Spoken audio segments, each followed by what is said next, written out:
have the words of life. See me and know my heart. Help me to stay and live closer to you.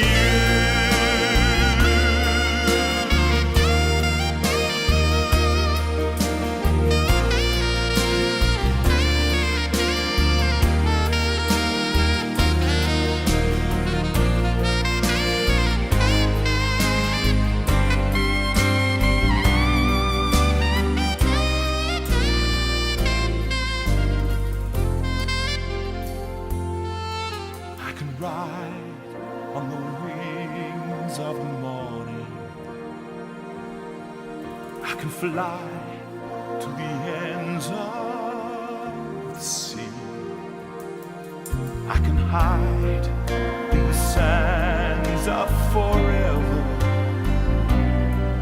but you will keep following me. I can't run away, I can't hide away, I can't find a way from you. You have the words of life. See me and know my heart. Help me to stay and live closer to you. I can't run away, I can't hide away, find a way from you. You have the words of life. See me and know my heart. Help me to stay and live closer to you.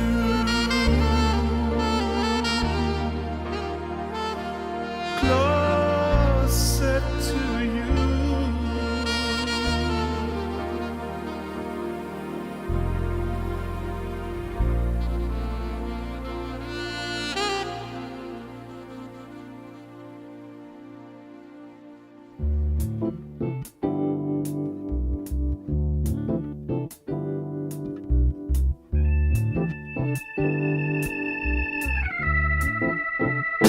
I am a poor, wayfaring stranger, while journeying through this world of woe. And there's no sickness, no toil, no danger in that bright world to which I go. I know dark clouds will gather around me. I know my way is rough and steep, and beautiful fields lie just before me, where God's redeemed their vigils keep. I'm going back to see my Father. I'm going there, no more to roam. I'm only going over Jordan.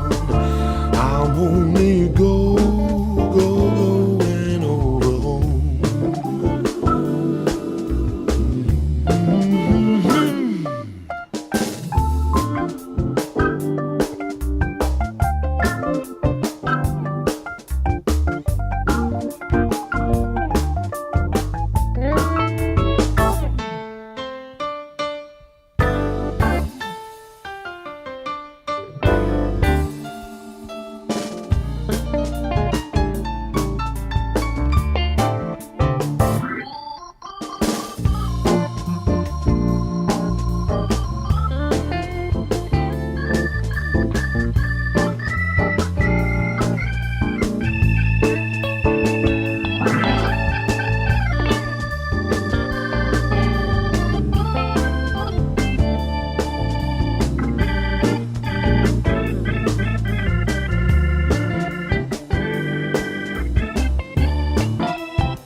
Well, I want to wear that crown of glory when I get home to that good land.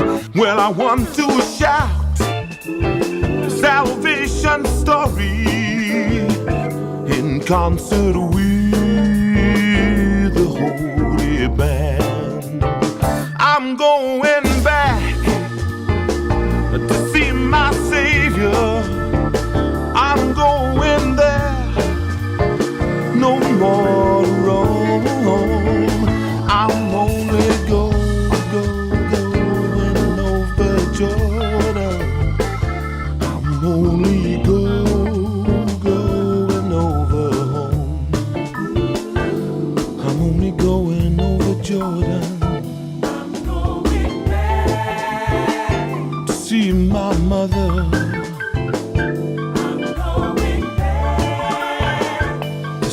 My father, I'm going back to see my Savior. Going back. No more to roam.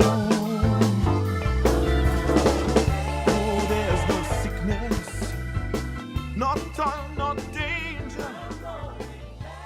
There's no sickness, just beautiful fields lie before me.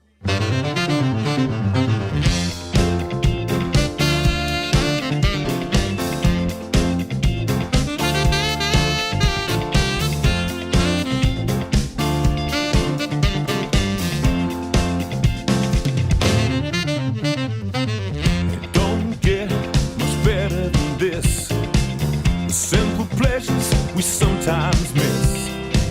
Everybody can make their own list.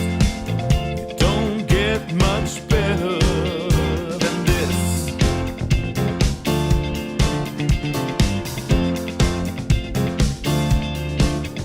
Well, I remember when I was younger, nothing ever seemed to satisfy. Now I'm older and wiser. All the years have opened up my eyes. Started out strong and I lost my way. Took a wrong turn in the road. When I look back on the lessons I've learned, there's only one thing I know. It don't get much better than this. The simple pleasures we sometimes miss. To love and be loved is the greatest thing. It don't get much better than this.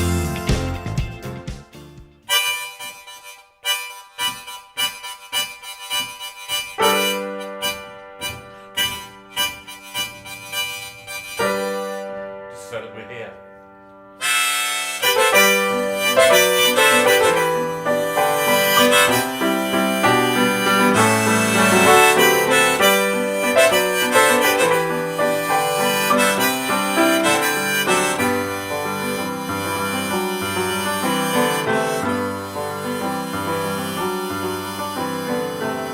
It's 8 o'clock on a Sunday. Back in a crowd shuffles in. There's an old man. He's sitting next to me, making love to his tonic and gin.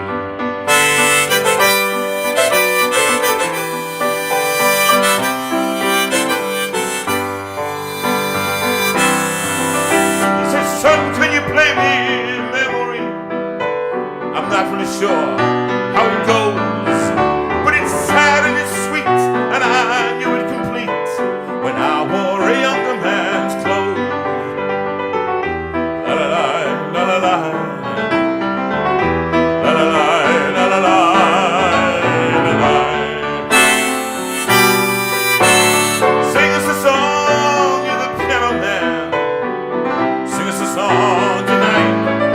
Well, we're all in the mood for a melody. I hope you are, and you got us feeling all right.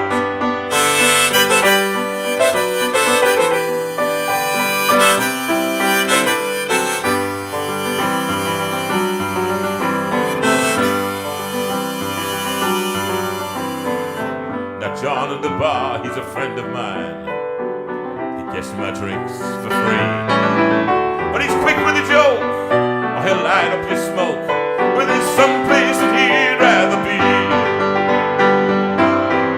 He said, John, I believe this is killing me, as the smile ran away from his face. Oh, I know I could be a big movie star if I could get out of this place. La la la, la la la, la la la, la la la, la la la. Sing us a song, you're the piano man. Sing us a song tonight. Well, we're all in the mood for a melody, and you've got us feeling alright. I hope so.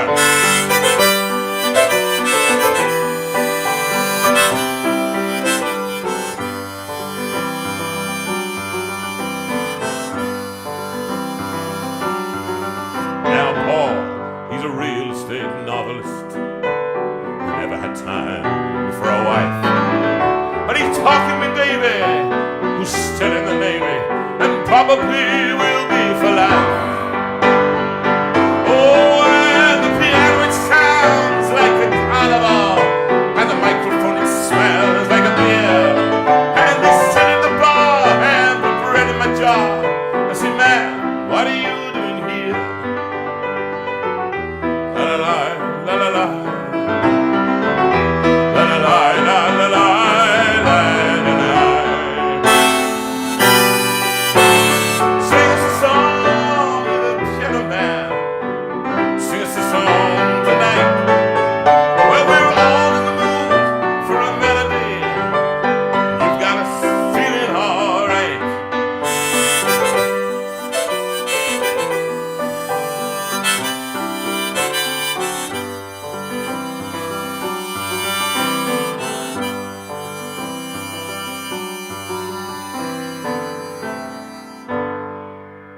It's a reasonable night for a Sunday.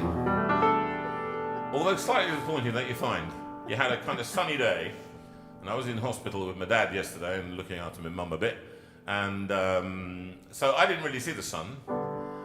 And I understood from my family that they had a lovely time here when I was away with the grandchildren. And all I got was, I got the evening sun, and then I came home.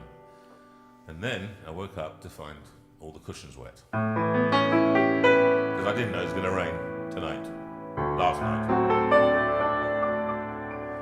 So apart from the weather being, it offered so much. It's a pretty good crowd for a Sunday, despite the weather. And the manager, who's in charge tonight, again. At last, I can give you a smile. She can give me a smile. She was, just for your information, by the way, does this camera work? I haven't got it right. So it doesn't work? It's on wide angle now. So we what? don't want So you can what? We don't want so wide angle. You want wide angle? We don't want wide angle. Right. So why are you saying we don't want wide angle? So tell me about that. Because I think You'll this is, get let's talk about this. You'll sorry. get upset. Because no. Tell me why you don't want wide angle. What are you saying about wide? What is it about wide? Because it takes Hold more on, than I'm getting a song about that. Wide as the ocean, fat as my JV is he. Is that what you're saying? No, I'm nicer than you are. I just said I didn't want the wide angle lens. Thin as I know he must be soon. I will. I think you should just carry on with Piano Man personally. So So it's a pretty good crowd for a Sunday. Sunday. And the manager who's controlling, she gives me a smile.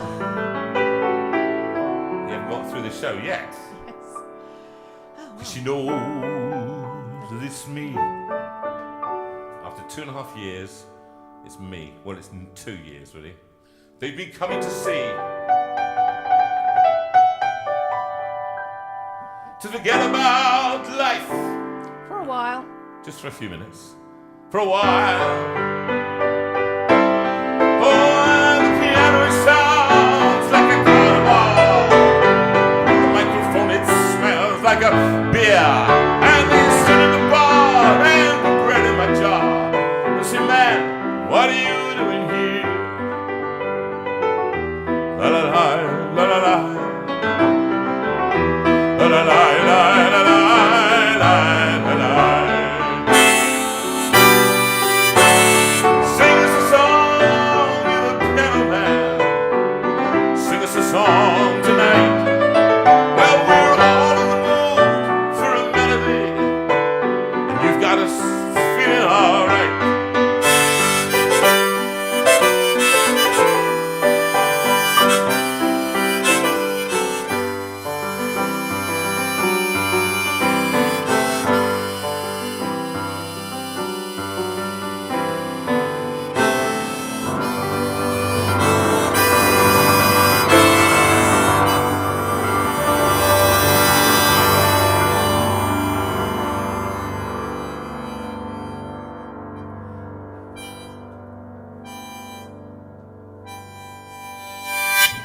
the microphone dies away, and as the piano dies. For those of you who got any kind of money on the length of Piano Man tonight, that was $7.55. So $7.55? Was it really? Yes. Well, it cuts the amount of time I've got to sing down, basically. Have we got a packed show for you tonight? We have. No, we have. Have we? All right. Yes, as usual. As usual. So, how are you feeling this week, Susan Ann? I'm all right. It feels like it's been a sort of pretty full-on week, one way and another. It's because it's been a pretty full-on week, one way and another. Yes, it's been one of these very interesting weeks where lots has happened. We've been sort of dealing with lots of things up in the air, and but we're here. Health and boilers, and those of you who want to know the latest on the boiler. That's right, in the saga of. All right, the saga of. We've lost 15 pounds in running around in circles, trying to keep warm, and all kinds of noises and stuff going to be going on. And finally, the boiler man said, "Are you all right, mate?" He said, "You're all right, you're fine." Well, but whereas before he was the most depressing man in the world, he phoned me up. He left me. He said, "Well, we can get the boiler next week." And had he not been saying to us. Oh, I don't know. It might be up to a year. I couldn't possibly say. Couldn't possibly say, mate. No, I mean, how long is it going to take? Couldn't Well, possibly couldn't possibly say, mate. I mean, Where's the blockage? Couldn't possibly say. Couldn't say, mate. Couldn't say. Well, if you blow it out with your super blaster, well, but I have to get you to sign a waiver, mate. Because it could destroy all your pipes and that could be the whole thing out, everything. That'd be quicker if you'd have knocked the house down, start again. I'm not saying that I'm depressing or any. I tell you, I was dying. He made you. And he made me laugh. He's a lovely guy. I do like him. He's very nice. He's a very nice guy. Very nice guy. And so we've got all that happening. And he's coming as we're about to go up to Scotland and do things. Fortunately, we're having various people come in to stay, so that will be fine. And we'll have it done just in time for summer. Yes. What is that about? Anyway, what we have to do is we have to think. I think we have to sing a song. A bit of. Do you think a bit of rock me? Do you think that will go down? Okay, thank you. All right, thank you very much. Let's do this one. Here we go. Hang on. And because I like a little bit of a kind of gospel bluesy kind of thing, and here's as gospelly blues as it gets, and here it is. Have you got it on there? Here we go.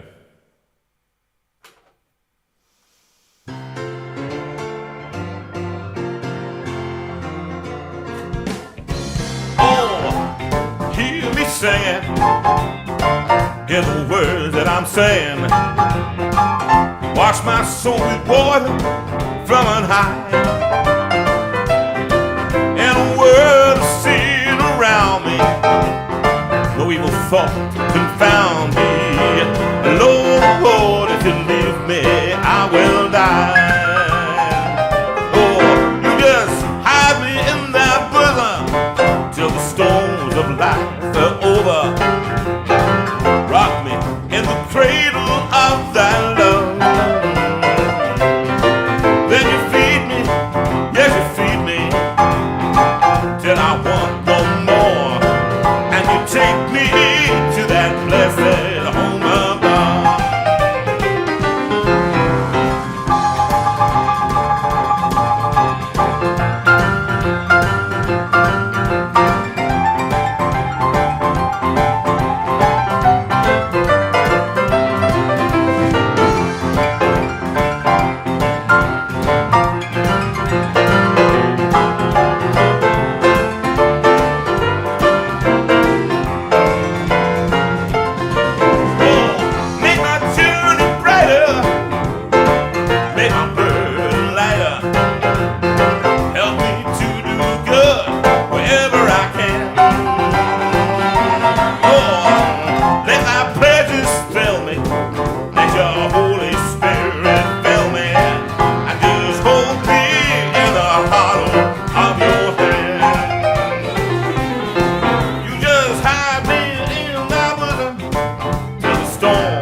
Rock me in the cradle of thy love.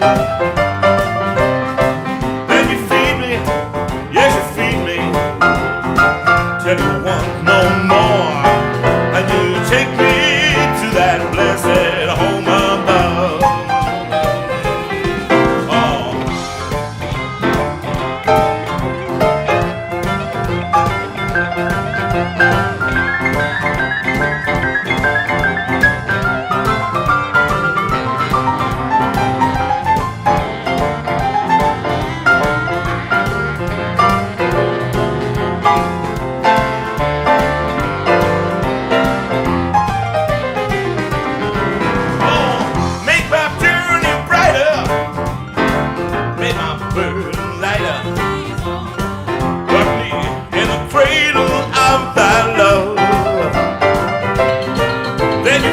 me, yes, you feed me, till I want no more. And you take me to that blessed home above. Come on now, yeah.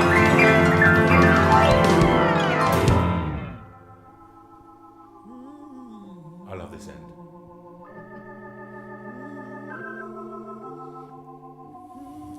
And let us all sit for the lesson. You can never just finish a song, can you? I can't. No. Well, it was meant to It has be. to be a play out of some kind. Anyway, tonight Tonight. is a night of, because we've got Gareth Hill A in, special guest. a special guest in the studio, no less. We've had Joy and Gareth for tea. We showed them on a tour of the Steinway Room. Steinway That Room. took a little while It when did. they arrived. They took that. that They took a arrived at while. what time? At 5:30, Yes. and by 5:31, it all over, and they'd been to the toilet. So, Give the game away. I'll just put my tablets up there. Someone to remind me. 9:30, would you? Yeah, someone will remind you. They really do. Oh, hold on. I've just noted. Oh, Make a Difference Heroes Music Awards 2020 winner. that's you That'll guys. be us, wouldn't it? That's you guys. I just put it there just to remind ourselves. So you haven't cleaned it in any reason. What's wrong with you? What's wrong with your duster? Have you got paralysis in your hands? Have you? I just wondered. What else have you been doing this week? No, nothing else. What else have you been? Tell me, what else have you been doing this week, Sue? Come on, people want to know. So what have we done this week? Well, you've been a really busy guy this week, haven't you? No, I didn't say me. I know me. I'm know, always but busy, trouble is so I'm trying to I'm not sure that I've earn done a anything living this now. week. Right. I mean, okay. If you don't I want had to the talk about, children. I had the children. you had the children. That's true. But then so did I as well in the morning before we went out. I've been doing all kinds of things this week, and it's been a civic week this week, hasn't it? For us, Sue. And are you reading? Could you just Yeah, please sorry, pay I'm attention? just checking that I'm not. Okay. 1 minute he wants me to tell him what's being Pay said. attention. Next minute he wants Pay me to attention to the conversation. Rapt attention. When I'm Rapt singing, attention. you can just look at the Facebook feed or the Facebook feed. Anyone, either one of those. So we looked after the children, but we had it was a civic week, didn't we? So do you remember sitting? You had a civic week. It was one of the. He mentioned last week that he was going to have a busy week. So Monday he was out examining his students in their final recital. So that went well. Well done, all of you. If any of you are watching. Yes. And then you were. We went to the mayor's. What do you do when you? Mayoring. It's called mayoring.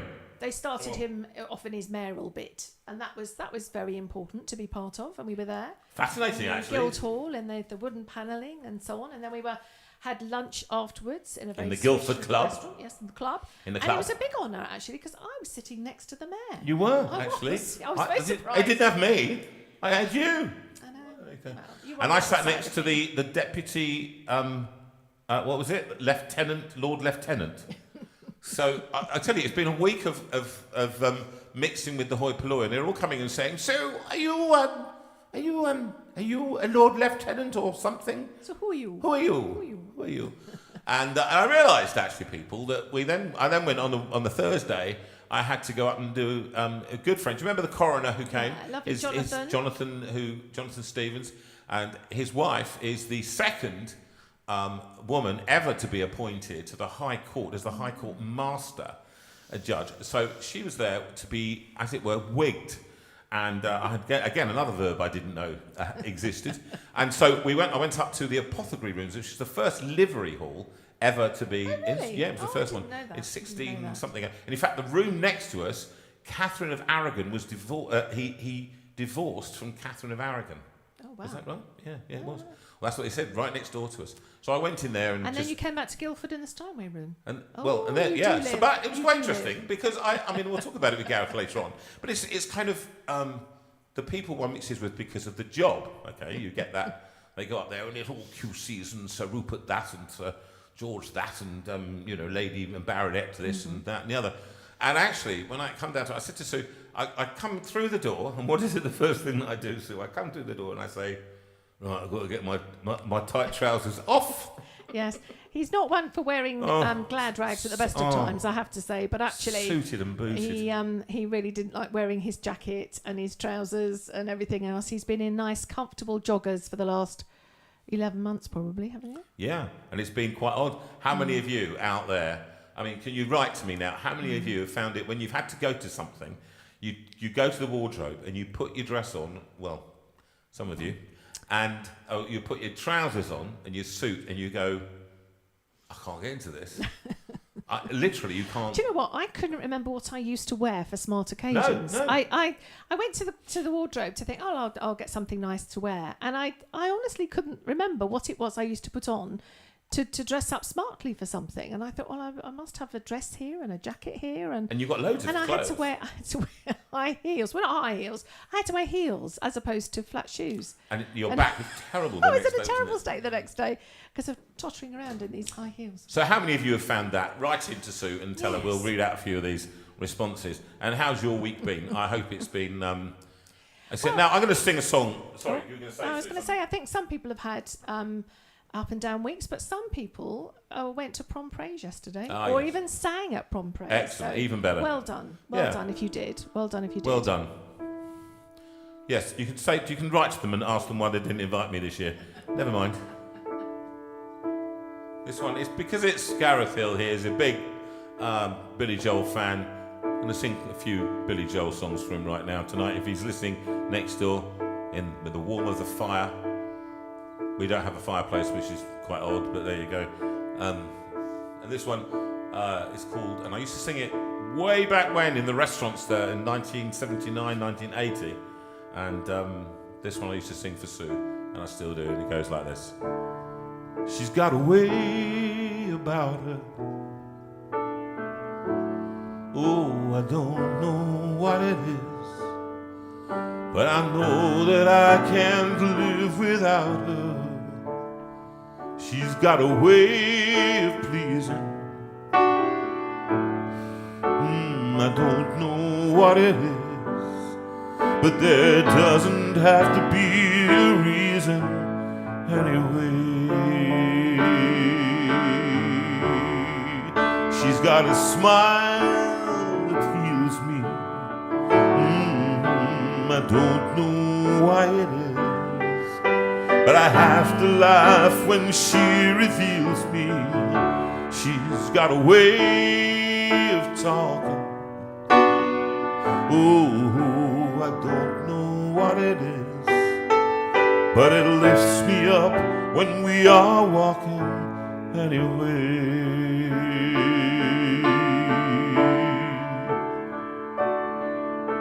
She comes to me when I'm feeling down, inspires me without a sound. She touches me and I get turned around. She's got a way of showing how I make her feel, and I find the strength to keep on going. She's got a light around her. Oh, and everywhere she goes, a million dreams of love surround her everywhere.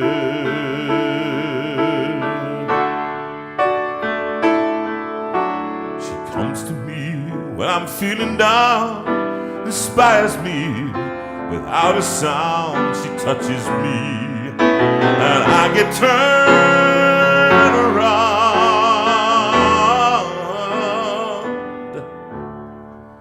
She's got a way of showing how I make her feel, and I find the strength to keep on going. She's got a way about her.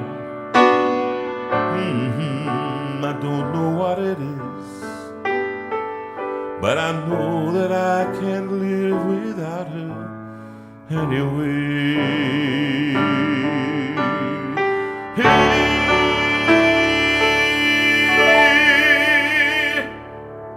Oh, thank you. That was very nice lovely. song. That Nice was a song, very that lovely one. song. I will take that one. Thank you. Thank So you any very much. responses from people? Anything that they're And they're busy chatting about how difficult it is to get into smart clothes. Yes, and what's their feeling? They're feeling that Mary said try getting into a Salvation Army. Is that uniform. Mary Scott? Yes, that you've not worn for a while. Ah. So, yes, it's very. If that can be embarrassing, because you can't have many of them, can you? You've got to No. kind of one suit for life, and you hope that you're. Oh dear, that is tight, isn't it? I'm one of mine is the worst thing is to put on the waistcoat, and then what you realise is the waistcoat rides up above the stomach, and this is so difficult actually at the moment for me. And it is the thing. I think for people out there, I know a lot of people are struggling with weight issues. I know they are right now, and we're being bombarded by government images of saying you've got to eat less, and I'm thinking we are eating less, but actually now, for me, it's a thing where I'm fighting my medication all the time. Yes, and a lot of people are. A lot of people are on steroids Yeah. and so on, and that's very difficult when you're on high medication. I am not on any medication, so I don't know what my excuse No, is. you just Chocolate, that's my excuse. I eat produced, chocolate. and I have to say, Sue, and I'm going to say this to everybody, I'm going to reveal this to the world right now. What have I She produced? produced a chocolate eclair for lunchtime. What was that about? The mini ones, I must say. They were mini ones. Otherwise known as profiteroles to those of you who know. Okay. Now, I have no idea whether I fancy how sweet it is to be loved by let you. me find Okay, that for let's it's 8:25. Now, as many of you will know, and I'm going to just blow her trumpet for her right now. Sue's been running this show for the last few weeks because Rachel is busy at work and doing shows this time. Now, we're going to be off, so I can say it many times so that you kind of get this, right? I'm going to say it loads of times during the show, so don't say, oh, I didn't know, I didn't hear, I wasn't around, I was making a cup of tea while you were singing a very important song, something like that. Or I turned off when Gareth came in, I went off and watched I watched the mid-waves. No. But don't you dare, because you'll miss a great story, some very emotional stuff as well. And the hymn that he's written himself, which is on the BBC Songs of Praise, very, very good. So you're gonna be really stay tuned. Gonna be great. But Sue's doing it tonight, so she's operating all the machinery. So be kind to her, be nice to her, and you can send lots of hearts. I know you're all normally nice to me. It's someone else who's not quite so nice. Who's to me. that then, Sue? But Who would that be? I do the dusting as well as everything else. Well, Sue, I think it's time you got. I do think it's time you got that duster out. Now I'm going to sing a little song. I don't even know if I can sing this one. Now. But do it then. Oh yeah, baby. Here it is. Live in London we did this with my boys, with the orchestra, everything. All Souls Orchestra way back when? 2013.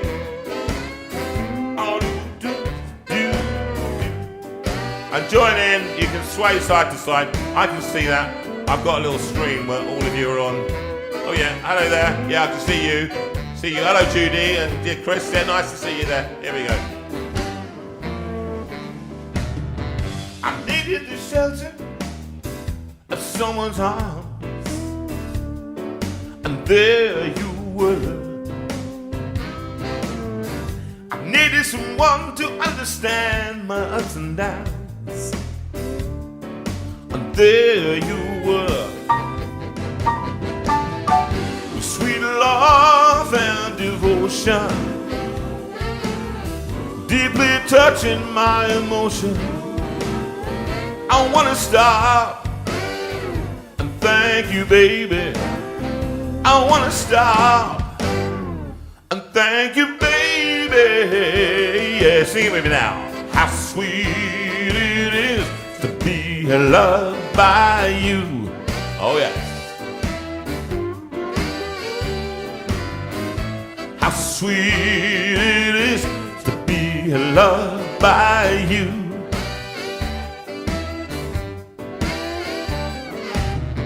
Close my eyes at night, wondering where I'd be without you in my life. Everything I did was such a bore.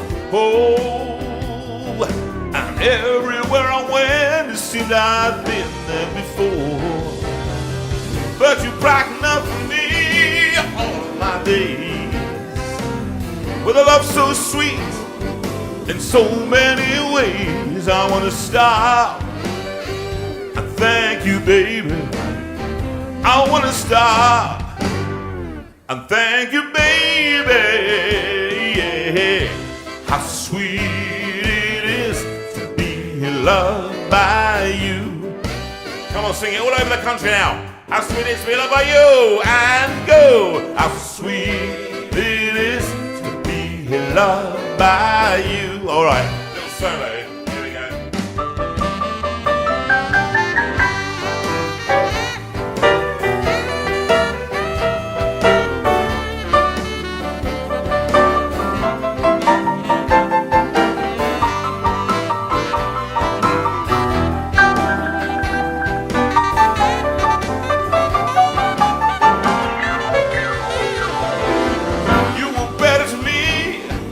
I've been to myself.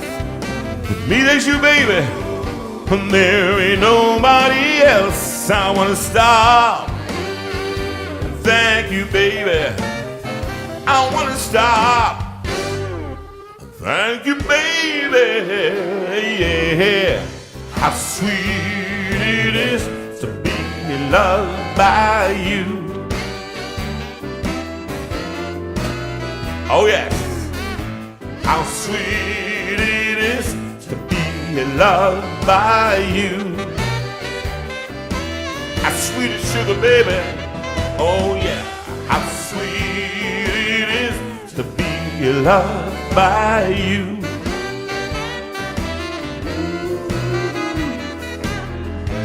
How sweet it is to be loved by you.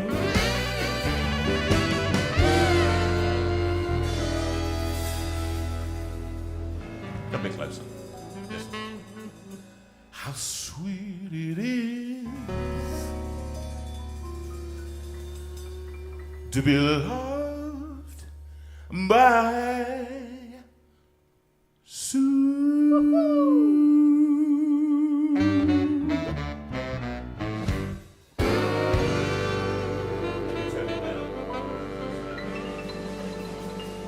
Haven't touched anything there, darling. I have touched nothing. Okay, so very nice, thank you, Sue. Now it's past, and in very soon I'm going to get our special guest in. Go on, what do you want to say? I want to say two things. One, Okay, what's Helen Poole and Martin Smith went to join us at Lyndhurst last weekend, and then they had a lovely time down in the south of England, travelling around, and they went over to the Isle of Wight, and they went to Ventnor, and they went to our favourite coffee shop, Tony's. And so big shout out to Tony's for making them feel so welcome. We love you all so much there. And so just a big shout to just a big shout to Tony's. And also a big shout to Ian David Craig. It is your birthday today, so happy birthday, sir. Congratulations. And yes, we look forward to seeing you when in we're up in Cowdenbeath. Scotland. I think it's Cowdenbeath we're seeing you. I think and so. we'll be going to Scotland on Tuesday, and we're going to Arran on the Saturday. And then it's Cowdenbeath and Perth, I think, or Perth and Cowdenbeath. Perth and Cowdenbeath. On Friday, the following Friday and the Saturday. Yep. We're going to put the dates up later on in the show. But if you're up in Scotland, come and see us. This one, another Billy Joel song. It's a very emotional song, this one. And it always has very emotional memories for me when our son Nick watched it and wept his heart out. Because it was came onto the stage with you. Did he? Yes. No. You were doing it in Ireland. Oh, Northern Ireland, and he came on stage and you sang it to him. And he was so emotional, wasn't he? And he came back to his seat and he was sobbing. Uncontrollable. Yes, it was very emotional song. But here we go. This one is called Good Night, My Angel, and it's a lullaby. And I sing it for my grandchildren. I know none of the family listen now these days, but actually I sing it for them. I sat with telling stories the day Poppy wasn't very well. She's 5.5, and she sat on the bed and she went on a treasure hunt and she collected all these bits of treasure as far as she was concerned, a bracelet here and a set of screwdrivers, which very, very treasured, because it has a little button that goes very slowly. And she was fascinated by that and everything else. Then she said, "Tell me a story, Grandad." So I told her stories and she said, she turned around to me, she said, "Grandad, you're just the best, Grandad. That is apart from Grandad Andy." I said, "Sorry?" Well, she said, "He's very good as well." So, Andy, if you're listening, just so that you know that you're not left out. And then she said, I told her a story about Mirror, Mirror on the Wall. And I told a story about, I call her Popalicious. And Poppylicious. And I said, "Mirror, Mirror, who's the fairest on the wall?" And she said, "Poppy, why, it's Poppy. And it kept going on Poppy. And then eventually I said, until one day she went to and she said, mirror, mirror on the wall, who's the fairest of them all? And the mirror was quiet and it thought for a minute. And it said, you are no longer the fairest of them all, for there is another in the kingdom. And his name is Grandadalicious. And she just turned to me, she said, you are very silly, Grandad, aren't you? She's a wise girl. She's only 5, but she's incredibly wise.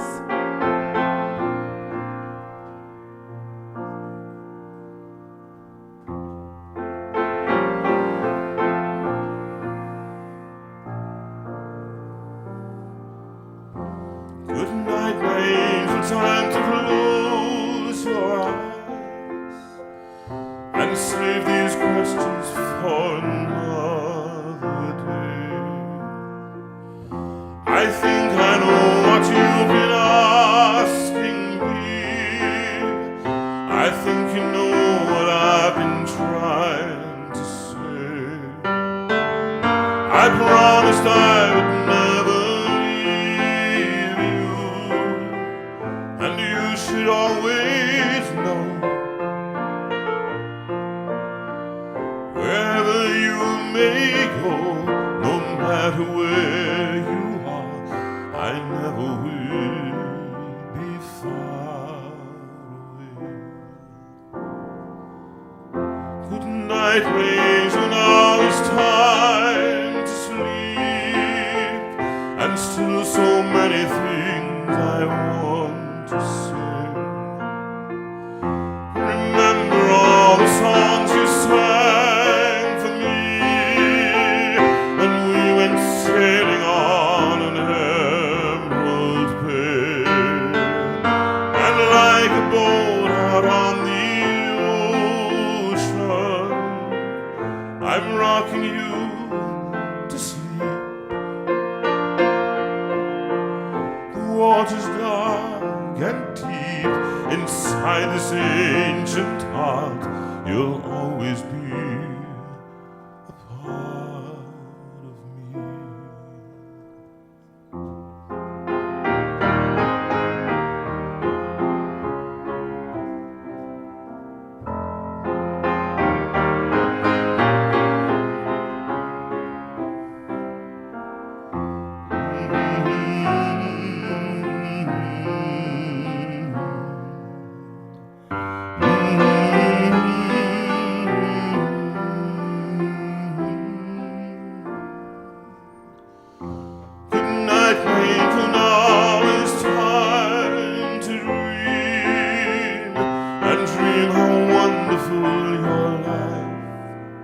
me. Someday a child may cry, and if you sing this lullaby, then in your heart there will always be a part of me.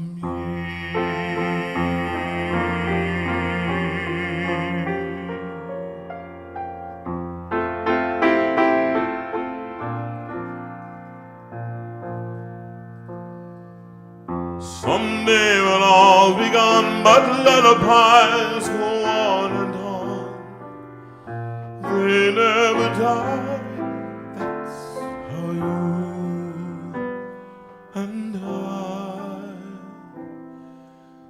will be.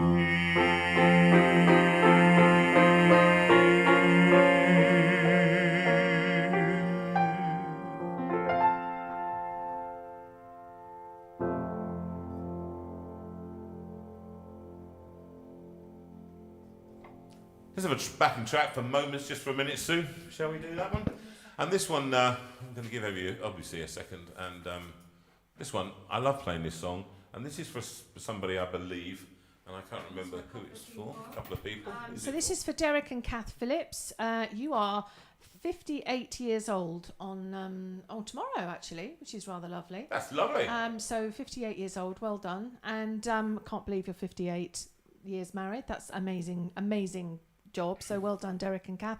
And also for our dear friend Cindy.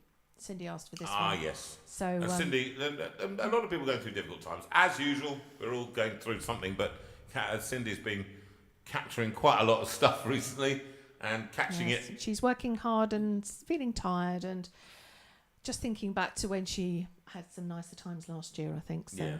we send her love. These are the moments.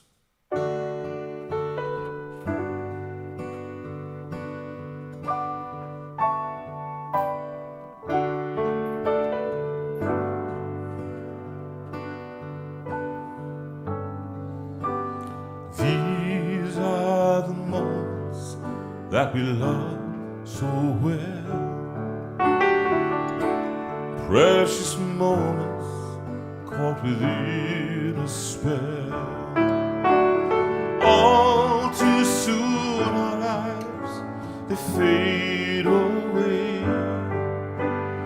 These are the moments that we wish would stay. And if I had my life to live again, I would choose to be with you, my friend. Time moves slowly and it goes so fast. Who knows how long the days will last? So cherish deep within you the love you get today. Let the moments linger, for tomorrow steals that away. Tomorrow steals that away.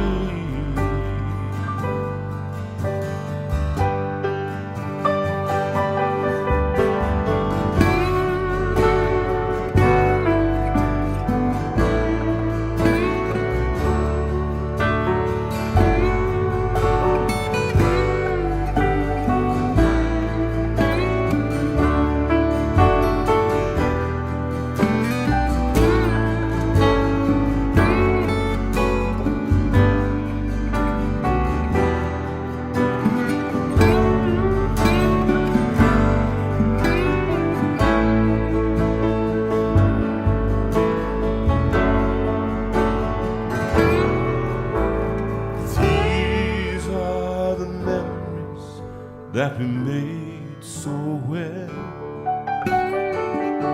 Lives like stories that belong to tell. When we're old and not too much to say, we'll have the memories that we made today. We'll have the memories that we made today.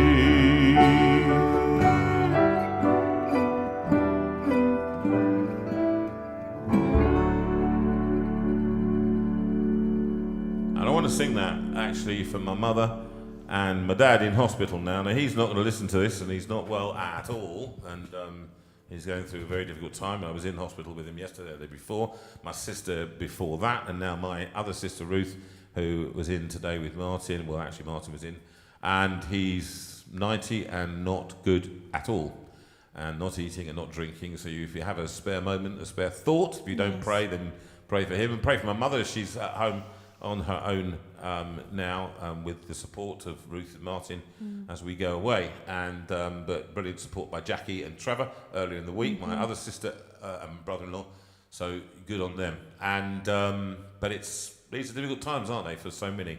I know Gareth and Joy were I talking was about it as asking well. them about their parents, because I think so many of us are on this sort of up and down roller coaster with our parents, and it's quite a hard place to be. It's quite a hard place to be. I'm going to do a couple of songs during the time.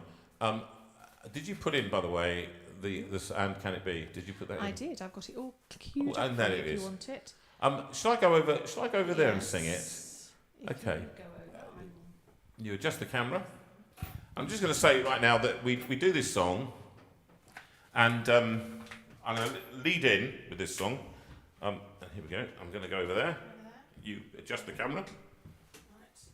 Here we go. There we go. Give me good, not head and shoulders, no stomach, please. Okay. Stomach's too big.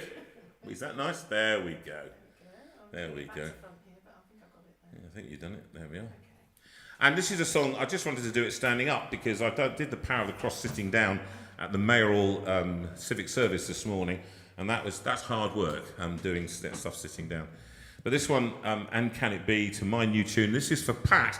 We should have sung it last week. She was visiting somebody who was dying. No, I'm sorry. No, it was. It was you.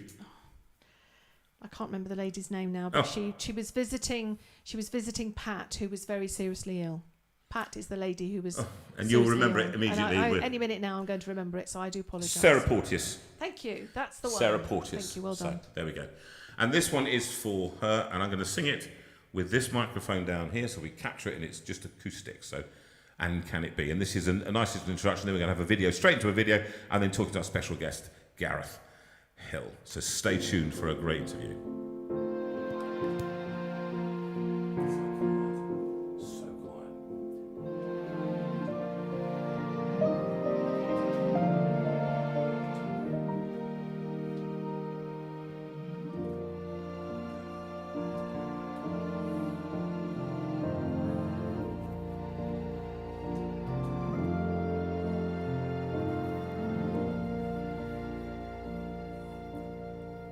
And can it be that I should gain an interest in the Saviour's love? Died he for me who caused his pain, for me who him to death pursued? Amazing love, how can it be that thou, my God, should die for me? Amazing love, how can it be that thou, my God, should die for me? He left his Father's throne above, so free, so infinite his grace, emptied himself of all but love, and bled for Adam's helpless race. His mercy, oh, immense and free, for oh my God, it found out me. His mercy, all immense and free, for oh my God, it found out me.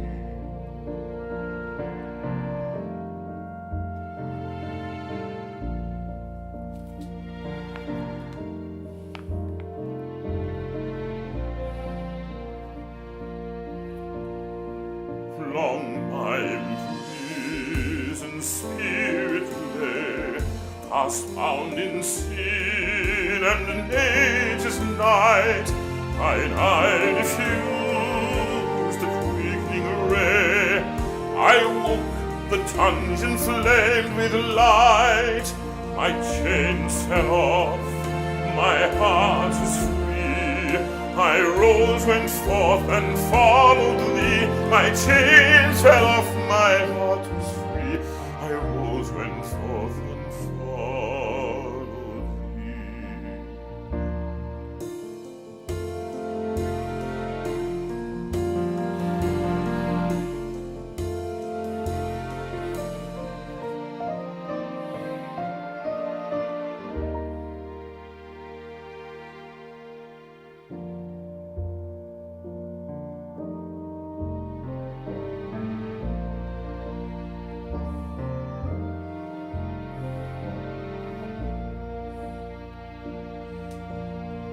No condemnation now I dread. Jesus and all in him is mine. Alive in him, my living head, and clothed in righteousness righteousness and clothed in righteousness divine. All I approach the eternal throne and claim the crown for Christ my own. All I approach the eternal throne and claim the crown for Christ my own.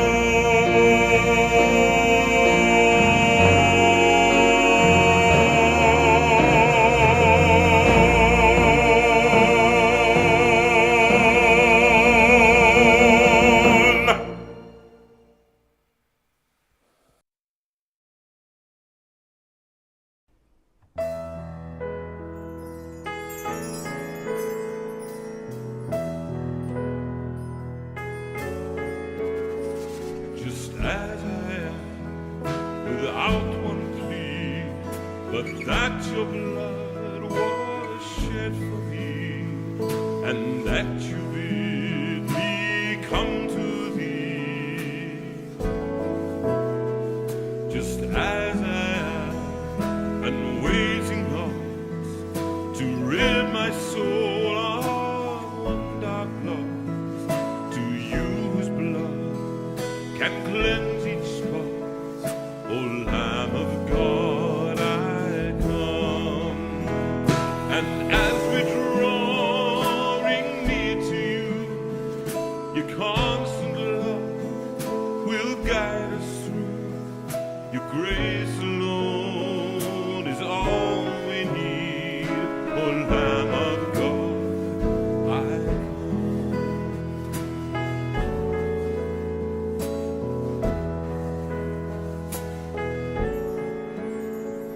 just as I am, though tossed about with many a conflict, many a doubt, fightings within and fears without.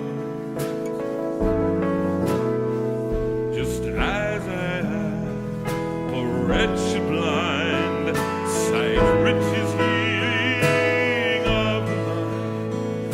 Yes, all I need in you to find. O Lamb of God, I come.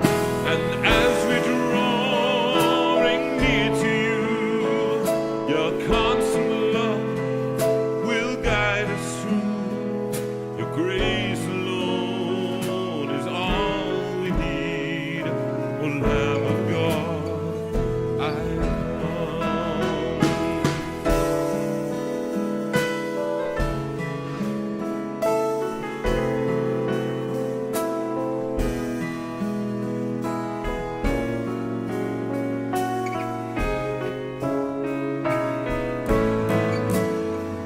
Just as I am, you will receive the welcome pardon, cleanse, relief, because you promise, I believe.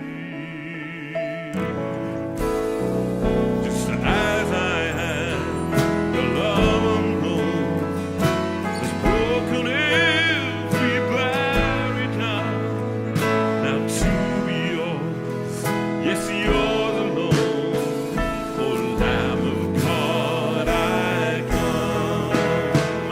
And as we're drawing near to you, your constant love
Just As I Am.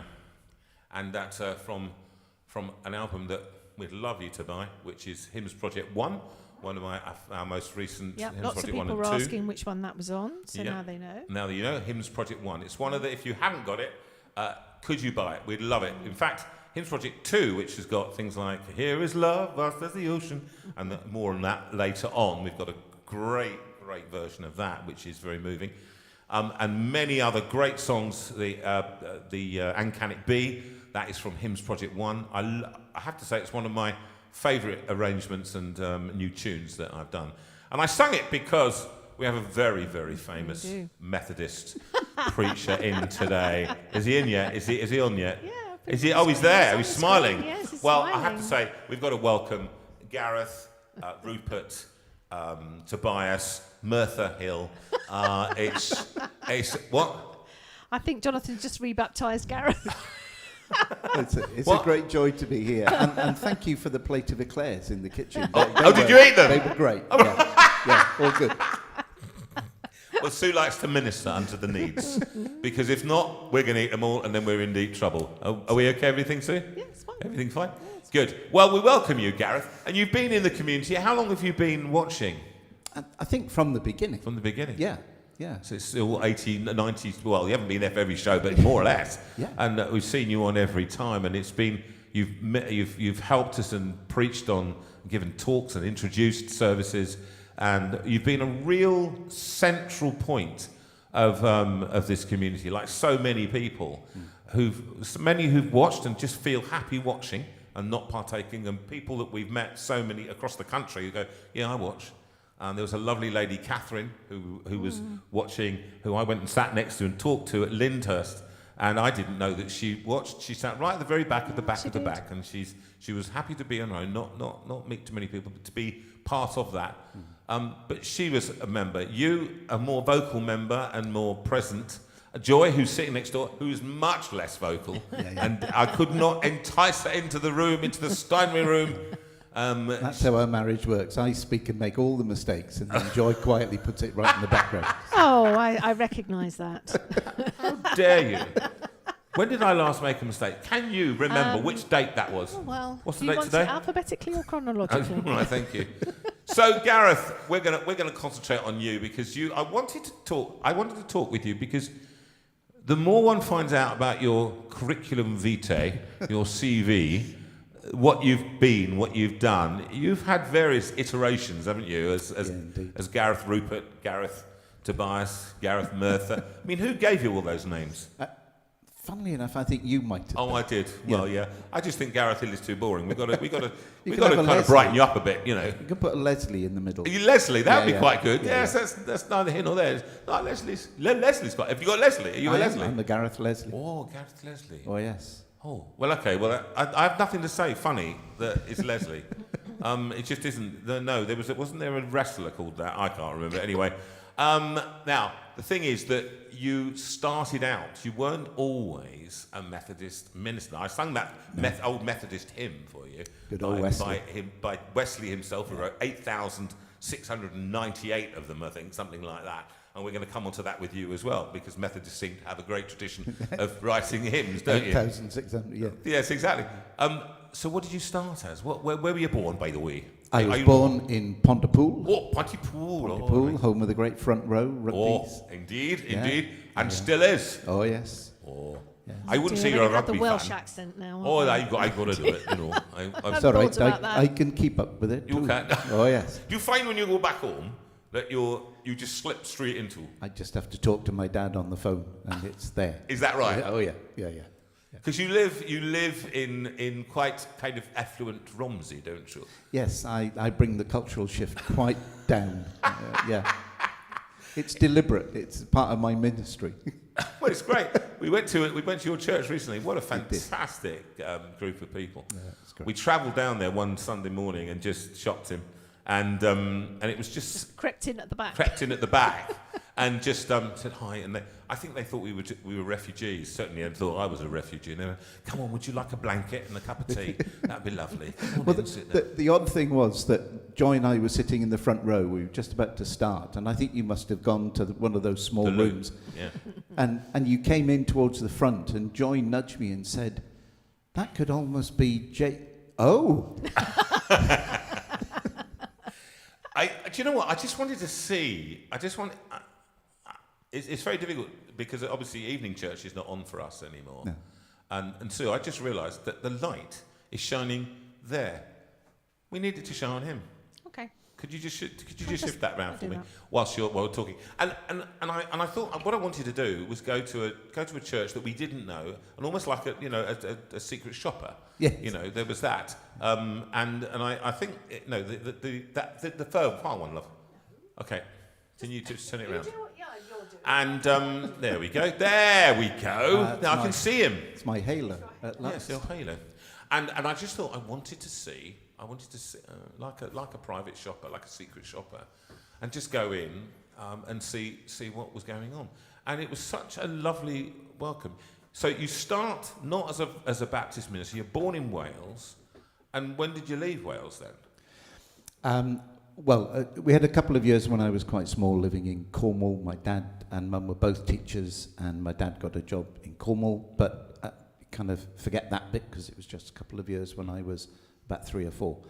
And then we finally left, or I left, in the late 70s. Right. So I left school at 17 in 1973 and went to work for our home weekly newspaper as a reporter.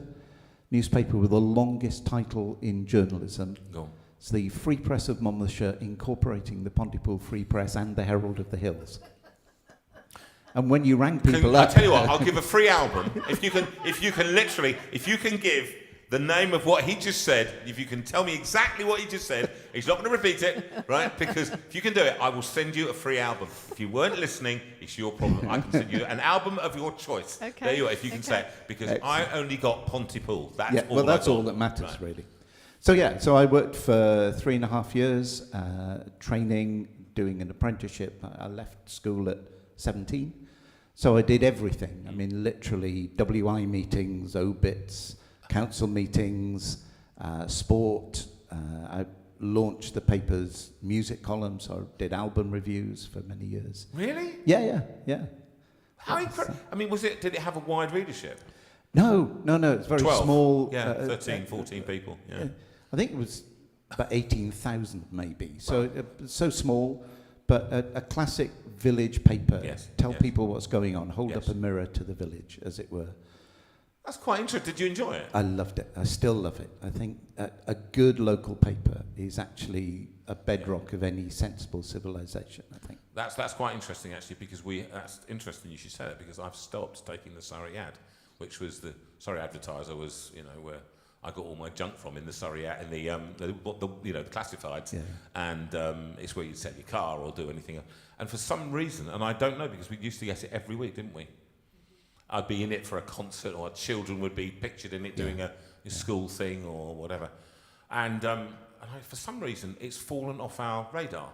And I don't know why. I don't even know if they still do it. I think they do. Do you they? see it at the garage, yes, you do. Oh, okay. But I don't know whether people pay for it. I mean, I think that's part of the problem, isn't it? That's part of the shift. So Yes, print. I worked for a paid-for paper where there were at least 65-70% was editorial of some sort, proper editorial done by journalists. Really? I mean, when you say editorial, you mean local issues? News, features, sport, concert reviews, those kind of things.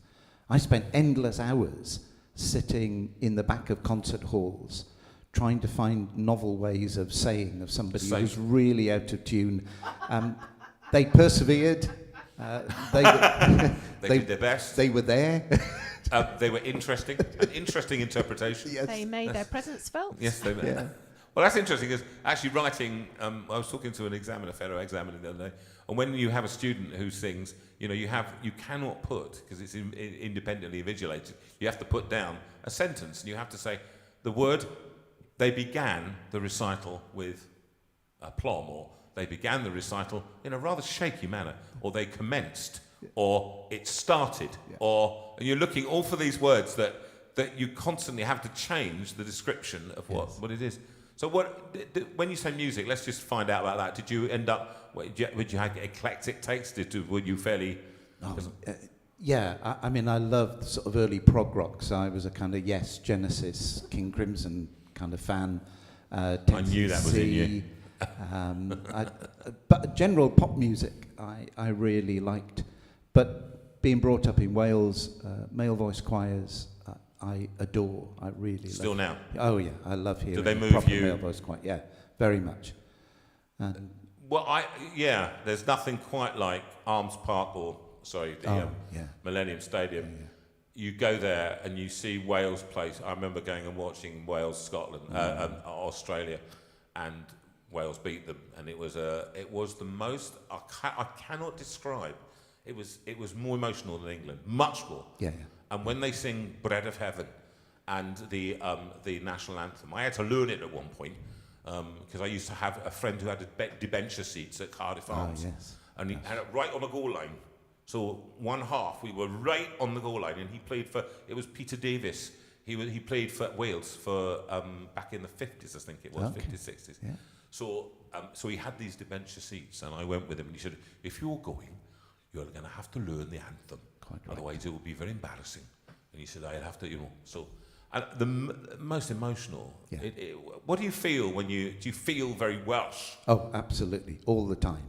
I mean, it's who I am. So, yeah, without question. Well, that's interesting because, I mean, I'll just say nationhood. Do you think nationhood is very important within a kind of United Kingdom? I hadn't thought of asking you that, but, do you understand what I'm asking? I do. For me, I like the idea of the difference that is then holding us in a unity of some sort.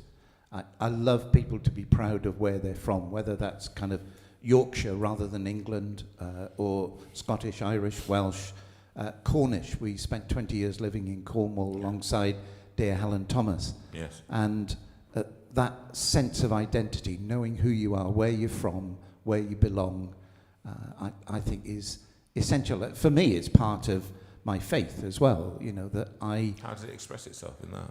Well, it's more of deeply inside me, I know who I am, both as a Christian and as a Welsh person. Mm. And all those things matter. So I struggle when people rubbish nationalities of any sort, really. Yes. I struggle when people don't recognise that the individuality is actually what makes us a homogenous place. Yes. Nations that should welcome people because historically that's exactly what we did and what shaped us. The community. So in Cornwall there are lots of people who've got Spanish surnames, Bazanco and so on. Yes. Because Spanish traders came around the coastline and sold and settled. And so that kind of history I find fascinating. And just the way that cultures build. So we're all mongrels of some sort. Yeah. People don't like hearing that, do they? There's not I think when we talk about the kind of xenophobia, jingoism, that takes over certain parts of the press, and they say, what's wrong with flying the flag? And you say, actually, I don't mind flags. I celebrate a flag, as long as a flag is not a tyranny. Yeah. So when I spent a lot of time in Northern Ireland, I always found it really difficult going through areas where the flag was being used as a sharp tool in which to stab others and to kill people. Yeah. So when it becomes that, then it's of completely no consequence at all. Absolutely.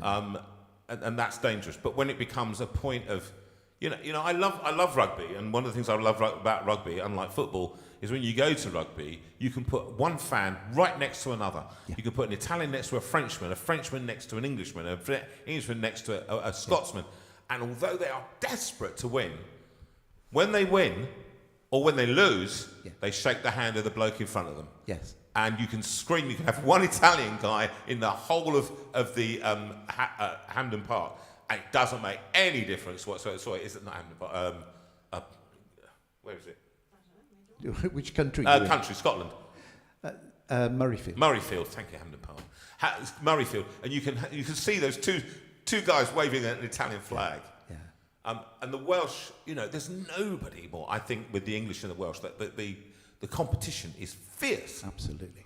Yeah. But it also hides, doesn't it, an awful lot of bad politics that have gone on in the last 200 years. Yes. Towards the neighbouring nations, let's call them. Yes, and I think what's not understood, because people don't get history very often, is what has led to some of those feelings. That my schooling was Welsh Industrial Revolution history. Yes. And a lot of that is a story of people coming in, unfortunately, usually English. Yes, oppressing. And oppressing. And, you know, lots of children died underground in steelworks.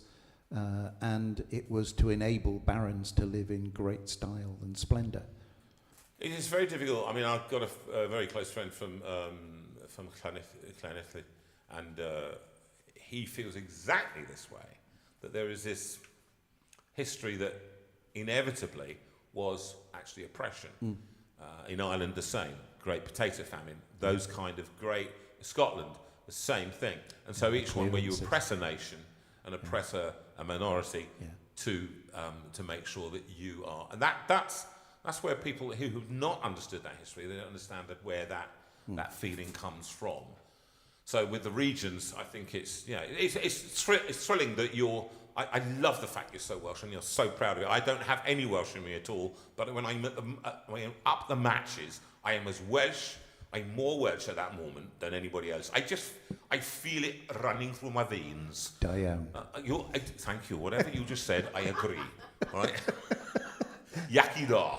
Okay. Diane means excellent. Excellent. Great. Right, thank you. Just right. And now Gareth's going to give us a little Welsh lesson, things that you need to know.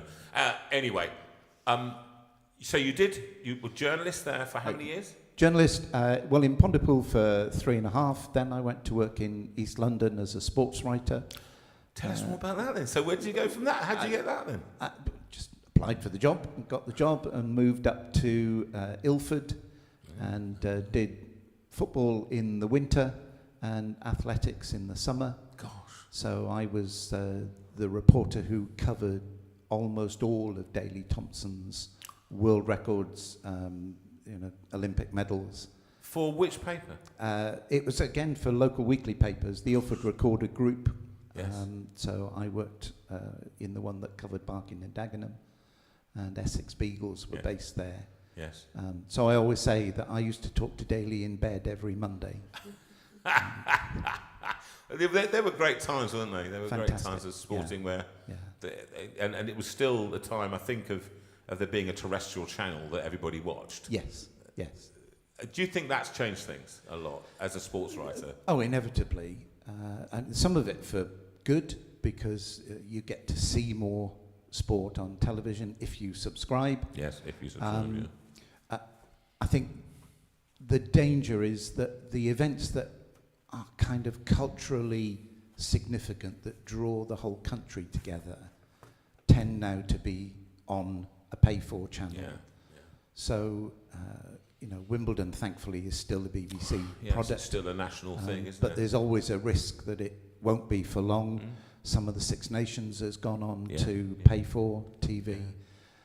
But I think those are the kind of things, a little bit like Eurovision, that people coalesce around, even if they don't really like it. They know enough about it. And I think for me, my journalism has meant that I try to make myself aware of things, even if I'm not that interested in it. That's it. That is interesting, isn't it? Be professionally interested. Yes. Yeah.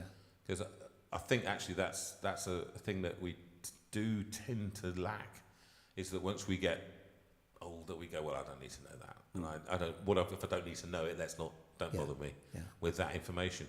It's quite interesting actually going and doing this these events. Suddenly these wigging and mayoring and sitting and talking over luncheons, you have to be broader than just your life, otherwise literally you run out of things to talk about. Absolutely. That they have no idea. This woman was talking about the judiciary, and thank the Lord I know a little bit about it, and so because you run out of things to say, it's good to be informed if you can be. Without question. Read things that are not on YouTube, basically.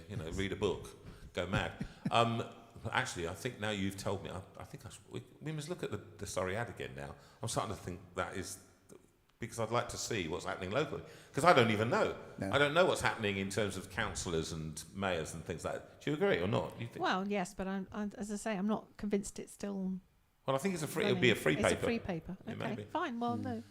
Okay. Now, can we move on a little bit? So you've done the journalism. Can I just ask for how many years were you doing that, Gareth? Well, I did different things. So I went back eventually to the group where I'd started, which had become 5 newspapers, 2 paid, 3 frees, and became the group editor.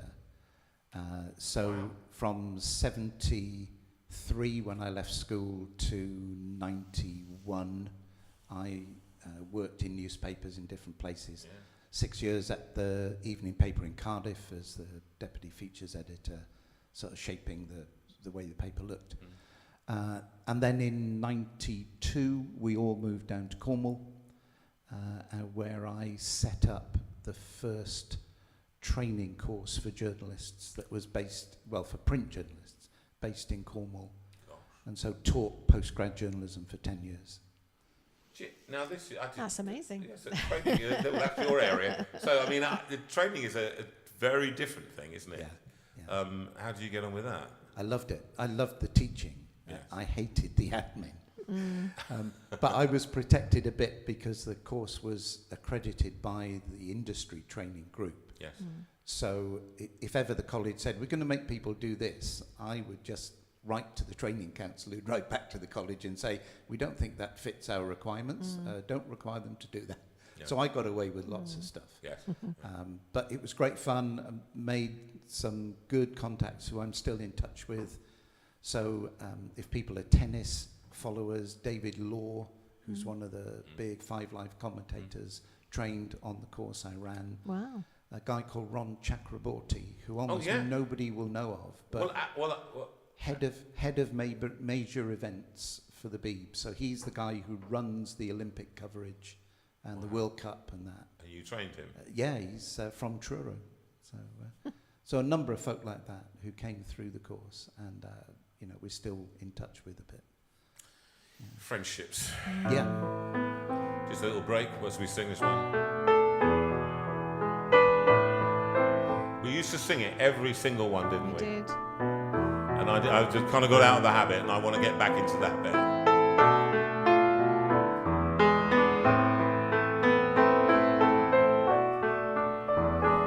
When you're down and trouble,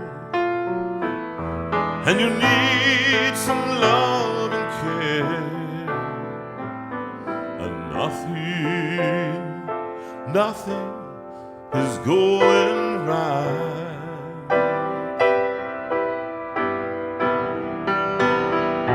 Close your eyes and think of me, and soon I will be there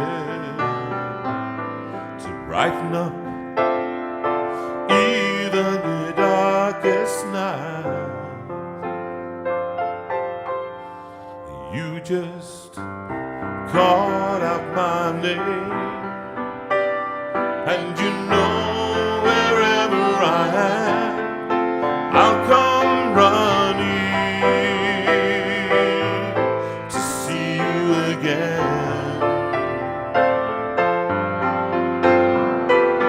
Winter, spring, summer, or fall, all you gotta do is call, and I'll see you. Yes, I will. You've got a friend. If the sky above you grows dark and full of clouds, and that old north wind begins to blow,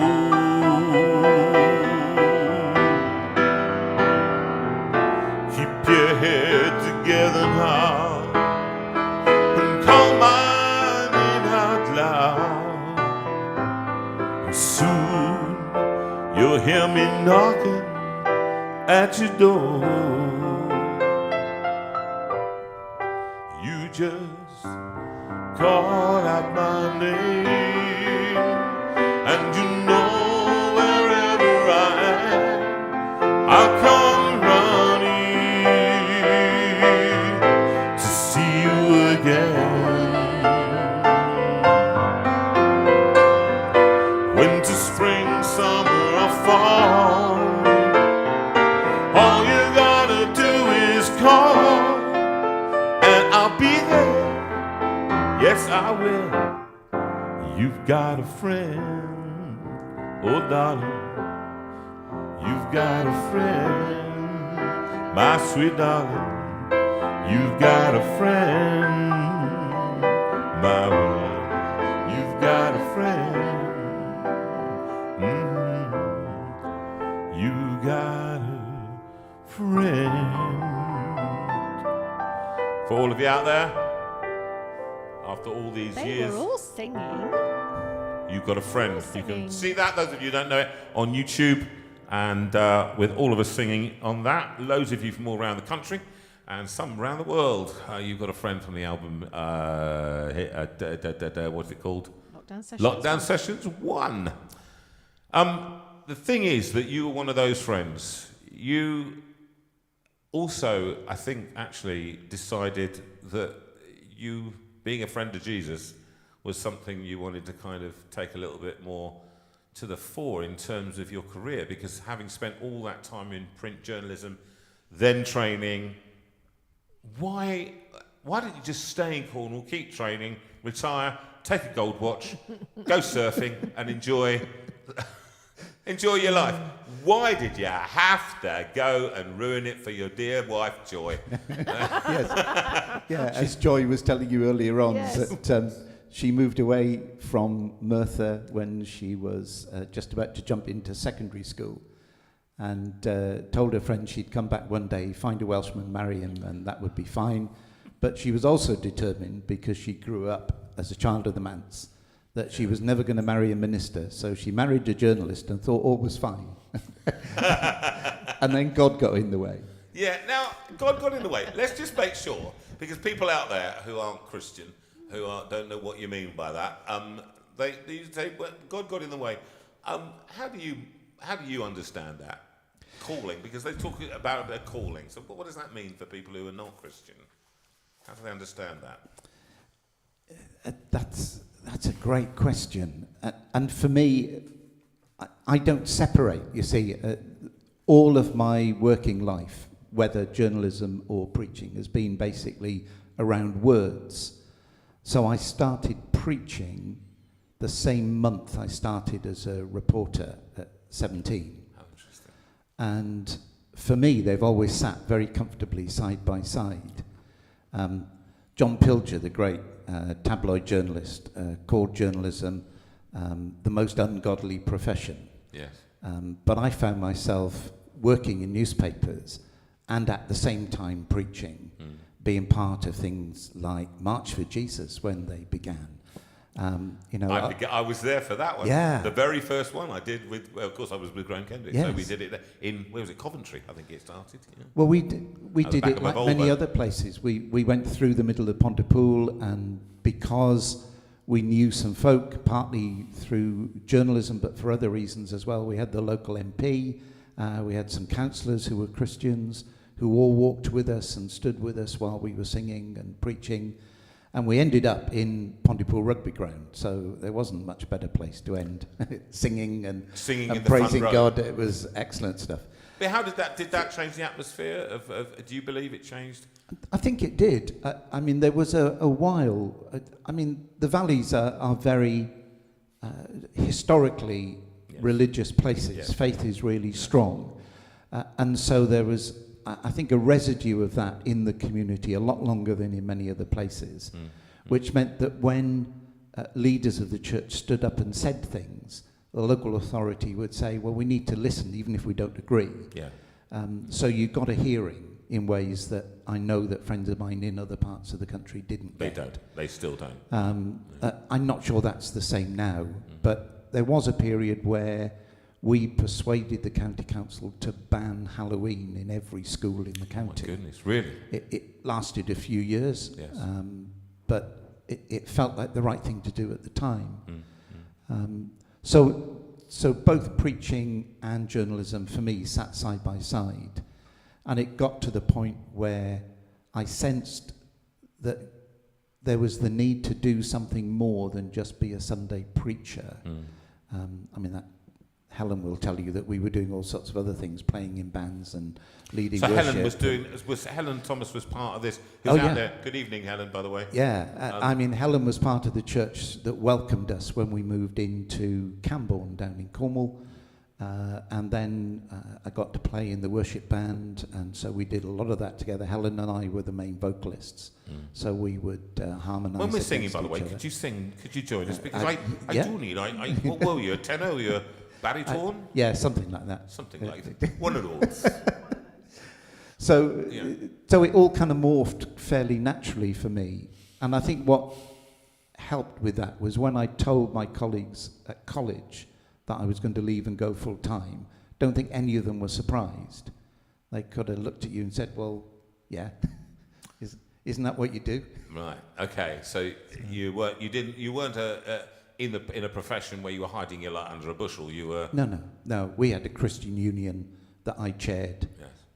in the college, and had very interesting running battles with the pagan federation, who would follow us round. Pagan Federation, is that what they were called? Yeah, it's quite strong in parts of Cornwall, West Cornwall, down Penzance, Yes, particularly. it is, isn't it? So They would take down our posters as we put them up, because what we were doing was not what they wanted to celebrate. It wasn't that they were all Satanists or anything, they just thought our kind of religion was not appropriate for them. And that's still felt. I've seen reports about that fairly recently. Yeah.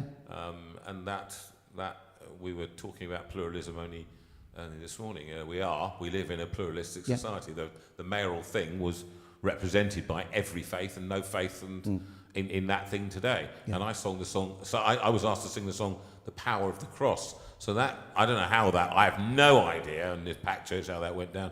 But it's interesting, isn't it? So how does one respect a kind of on a humanitarian level? Because we're all living in next door to each other, our neighbours and friends, or atheists and agnostics, and we cannot be patronising. We're not living in that age anymore where we take them out and beat them, and no.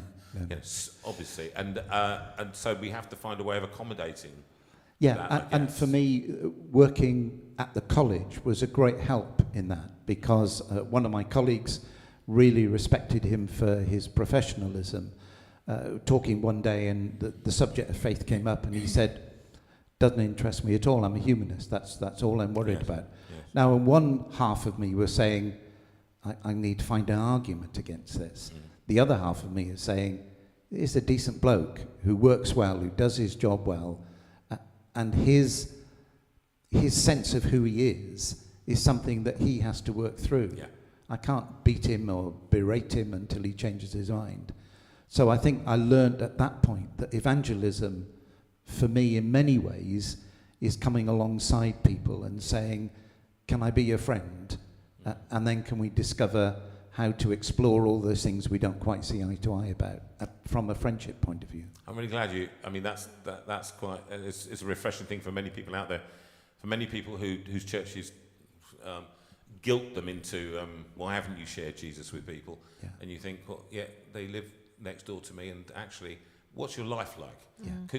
Is your life speaking or is it not speaking? Yeah. So be ready to give a reason, I think is what the Bible taught, for the hope that was within you. But we were always, shouted at and told, witness, what's wrong with you? We're a witness. Yeah. And so eventually, you felt guilty if you hadn't said something. Yes. And yeah, actually, I've found over the years, as one has grown up, is that there's a much broader picture, isn't it? Do you find that? I mean, as a church minister, it's no point you not preaching. You have to preach the gospel. The gospel is good news. Absolutely. But when you're in your community in Romsey, how does that show itself in the local community? We've gone on a journey, the church in Romsey. When we went to visit, Joy and I, they were in the process of tearing out the pews and the old pulpit and all the old wood and refurbishing. And they said to us, we know we need to be better at connecting with the community. We need help to understand how to do it. Yes. So we began a process that we called radical hospitality. And we began to work with 4 words, which were welcome, worship, wonder, and witness, saying that, we need to welcome people first. If they want to come and join our worship, that's fantastic. But if we can instill in them a sense of wonder and then be ready to offer God into their wondering, then our witness comes out of those conversations. So we work together with the churches around the town. We use the hashtag #OneChurch, and we're very careful not to tread on each other's toes. So we have a church that does the food bank and CAP centre, and other churches have people who volunteer into it, rather than saying, well, we'll do our own food bank, because a Methodist food bank's clearly better than a Baptist one. So we've avoided that, which is fantastic. And then we simply open the building from time to time in the week and say, look, we serve really good coffee, we make really good cakes, and we've got great chairs. Yeah, Come and sit Yeah. next to me and let's talk. Yeah. I like that. That really resonates with me. It actually. does, I isn't like it? That's where we are. It's just that kind of getting alongside thing. Yeah. Community. I think the big thing is community now. I don't know what you felt through the pandemic. How did you get on? I mean, there's so many things to talk about. How did you get on during the pandemic? I mean, you put out obviously online, but we went online really quickly and pre-recorded for a long time. So pre-recorded entire services and put them out on YouTube. Then when we were kind of half back, we moved to a hybrid idea of, we turned the church into a TV studio. So there were 6 of us in there doing various jobs with cameras and whatever. And then we switched to being back, but still staying online and accessing, or letting people access it that way. okay. Let me be controversial here because I know you. I saw you entered into a conversation with Rob Barron, who's probably watching tonight, He is, actually, yeah. about that. And hi, Rob. How you doing, my boy? Nice to see you. Hope you're feeling better. You're feeling you can move around now. You were talking about the I didn't watch. I didn't catch it all, but something along the lines of we consider the people online as much part of our church as those who come and attend. Yes. He wasn't agreeing, I think, on that one. So, what's your rationale behind that? Yeah, I think Rob's view was not quite as black and white as not agreeing. I think we got to a point, got to the point where didn't we you? were saying, actually, we do see this fairly similarly. For me, it's been part of a journey for the whole Methodist Church, which only very recently has said it's perfectly all right for those who are worshipping online to take communion when the church does. That was not allowed for a long time. It had to be administered by in person. But we've also had a good friend of mine, Pete Phillips, who has been doing some great work on digital church, hybrid church, and that sense that if God is everywhere, God is in the homes of those who were worshipping online just as much as he is in the church building. The gathering together is significant, but again, another really good friend of mine, well, and yours, I think, Kay Morgan Gurr, when the lockdown came, she said, well, everybody's in the same place we've been in for many years. You can't get into your church. So we haven't been able to get into some churches ever. Yes, that's right. Yeah. So that sense of community grows in a different way, and I'm just not willing to limit God or the Holy Spirit to say they can only work when we're sitting side by side in a chair. Well, I'm going to use this community as an example of that. What this community has grown into. I was thinking there were 840 or so people on the Facebook group. Now that's not representative of anything. Sometimes people tune in, some people don't. But across the time, sometimes you get hundreds, if not thousands, over the week watching who've watched and gone, this is, and they're drawn together. Some watch live and some don't. But certainly the community sense and being together, having an interaction that they can have. Are people commenting at the moment?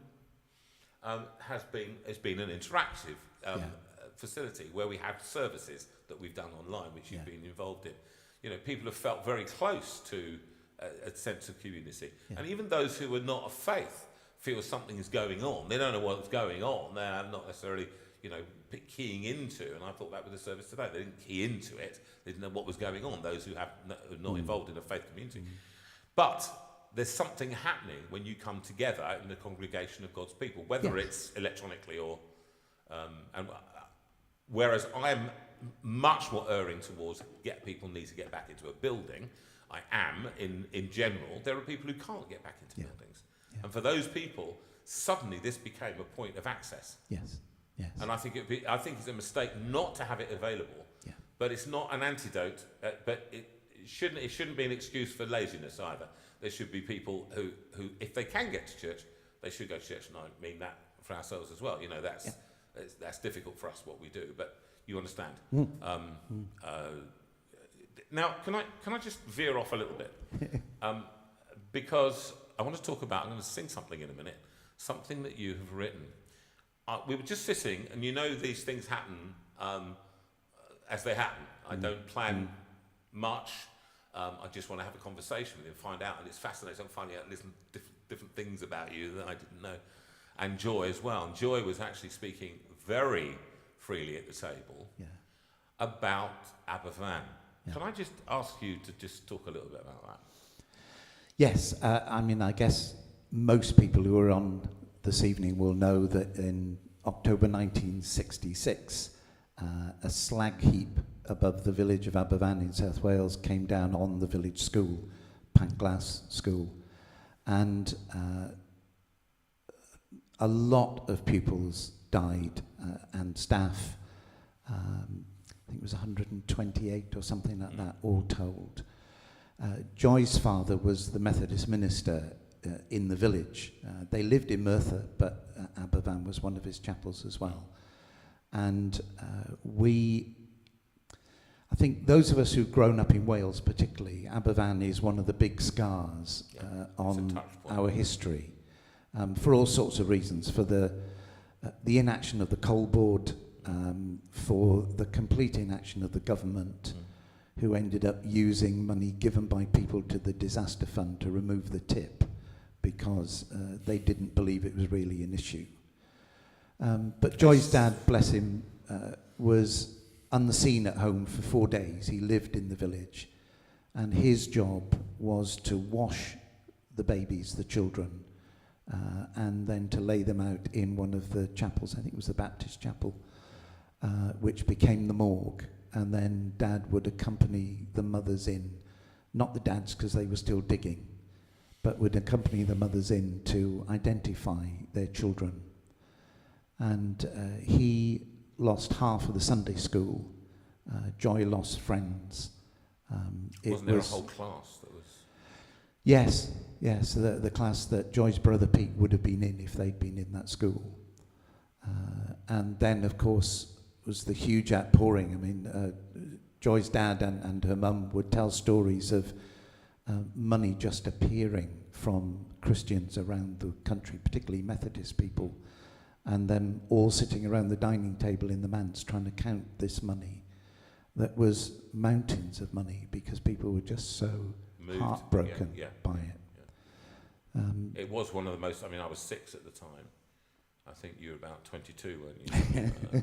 I was 6 at the time, and I do remember we had a small television in the corner, tiny little thing, and I remember the pictures.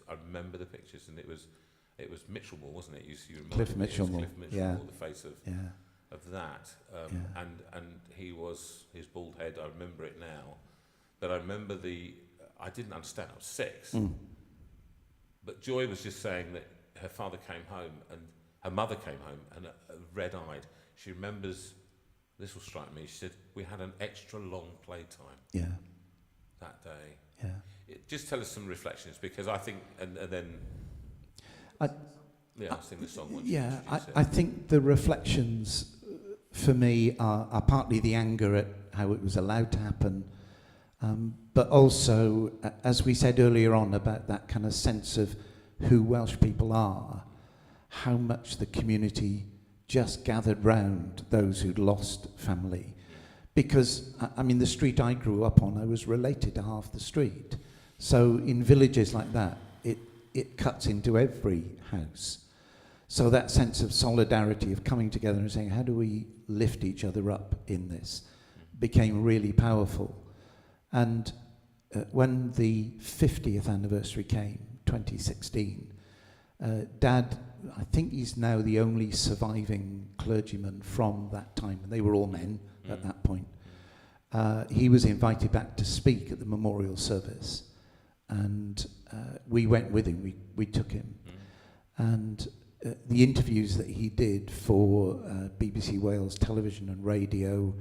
Radio Wales has a programme called All Things Considered, which is a Christian reflection programme. He took up the whole programme with the interviewee. It's one of those things that is too important not to remember. And so I'm grateful that people keep the memory alive. Yeah, I think it's very important. I think actually it's one of those national scars. Yeah. That you want to heal, but you want this. It's like the scar on my leg. It reminds me every now and again when there's indifference towards community, when there is quite clearly an absence of governing and a lying, actually quite blatantly, and misuse of funds and misuse of facilities for people, particularly working people. Yeah. Particularly working people. Yeah. It was the miners in those days were keeping the country working. They were keeping the country literally on. Yes. And the notion that these people who lost their children and their teachers, little children, and I think that's part of it, isn't it? The children, it could have been your child. Yeah. I think that's probably why it moved everybody. And certainly Songs of Praise came and they interviewed Dad, but they interviewed other people, survivors as well. And that sense of survivor guilt is very real among some people in the area. Even now? Yeah, oh yeah. Gosh. Because they grew up with no friends in the village. Yeah. I think actually Joy said she lost two of her friends during that time. So and she, it still makes one, quite sad. Oh even now. Yeah. Just introduce this for us, will you? Well, as part of the 50th service, they sang a hymn that I wrote for the occasion, and then Songs of Praise picked it up. And I think for a Welsh hymn writer to have Treorchy Male Voice Choir sing a hymn that you've composed for such you a must have been into it. Yeah. I only saw this at 7:30. Yeah. So I'm going to go through it. It's one of the most famous of all the Welsh revival hymns. Here is love, vast as the ocean. And so the tune is Here is Love. And I've recorded it in much more upbeat kind of way. Yes. This one is much more reflective. And it is about the Aberfan. It's a hymn written, considering it's the response, really, to that. So just take a moment as you hear this.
Darkest moments meets us in our brokenness, walks beside us as a whisper, holds our pain in his caress. God who leads through shadowed valleys where death bleakness dims our sight, speaks the peace beyond our knowing.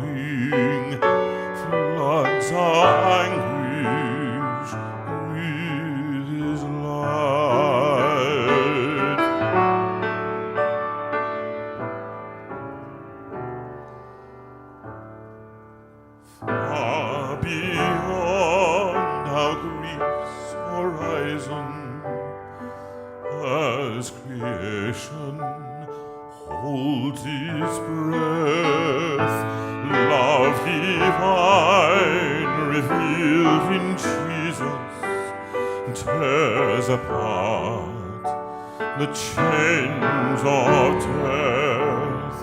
Servant, son, and humble hero, by your cross and life laid down, you have carried all our suffering, and you wear a victor's crown.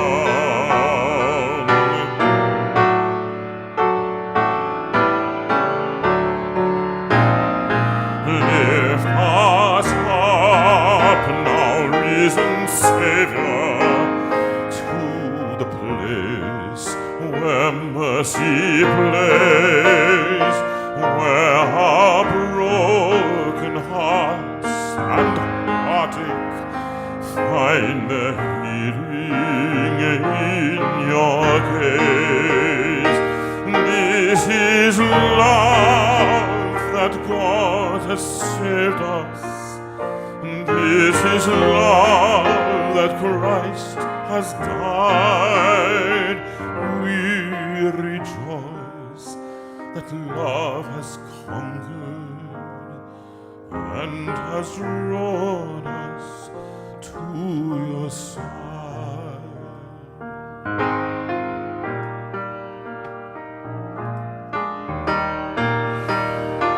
This is love that God has saved us.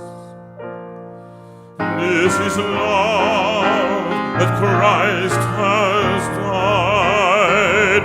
We rejoice that love has conquered and has drawn us to your side.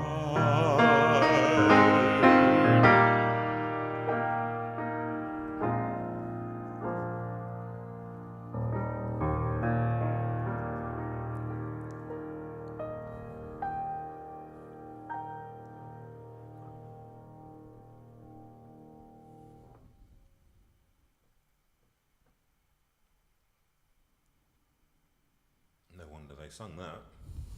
It's beautiful. Thank you. Stunning. It is absolutely Stunning stunning. words.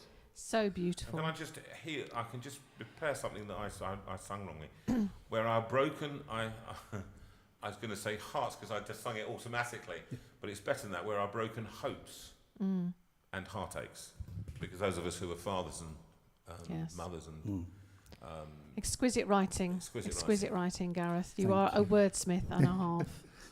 it's lovely. Well, I think it made people will be quite Yeah. moved by this. Yeah, very moved. And I think actually that there's nothing like the testimony of someone who was there to bring to the memory of those of us who were not, and for whom time has moved on. And I often think we can only learn if we remember. I think that's why the Lord's Supper exists, isn't it? We only till you come. Do it because I know you can almost see Jesus. Do it until I come. Do it, but he's going do it in parenthesis. Because I know you're going to forget. So do it regularly. Do it every week, because then every week you'll remember. Whenever you do this, remember Whenever me. you do it, do it in remembrance of me. And that it's that. I just wanted to ask you, because you are,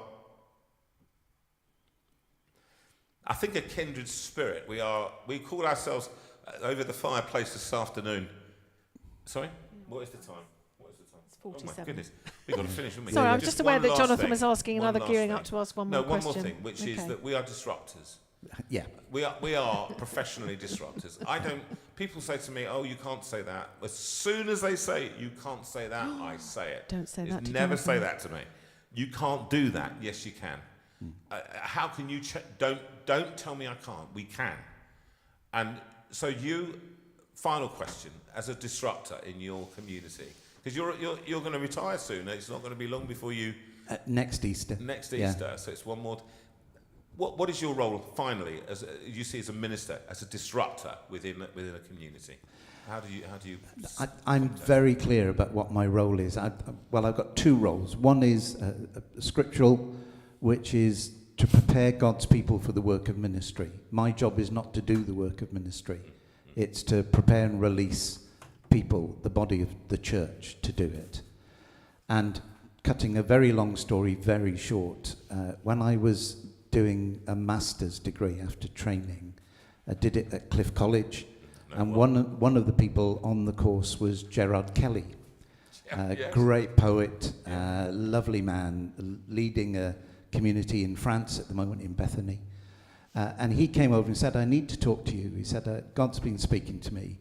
He said, he's given me this picture that you are going to be somebody who lights fires. And when I look back, I find that that's true. So the great joy of launching a church for surfers in Cornwall when we lived there, of working for a while for the National Methodist Leadership and launching a magazine called The Connection, which is, I think, one of the best things the church does, not because I launched it, but just because it connects, tells stories of what people are doing. So I found myself as the kind of fire starter for things. But the blessing is that wherever I've been, I've managed to find other people who are the completer finishers. So my leadership team, bless them, in Romsey, we have a meeting, and Don, who's the treasurer, will regularly say, part of our job is to hear Gareth's 150 ideas and to whittle them down to the two that will actually make sense. Yeah. Visionary. That's what visionaries are about. I think actually it is. Gareth, it's such a pleasure having you in so this. lovely. You Such get a to talk blessing. for hours with you because there's so much about you, and I think that's what we love.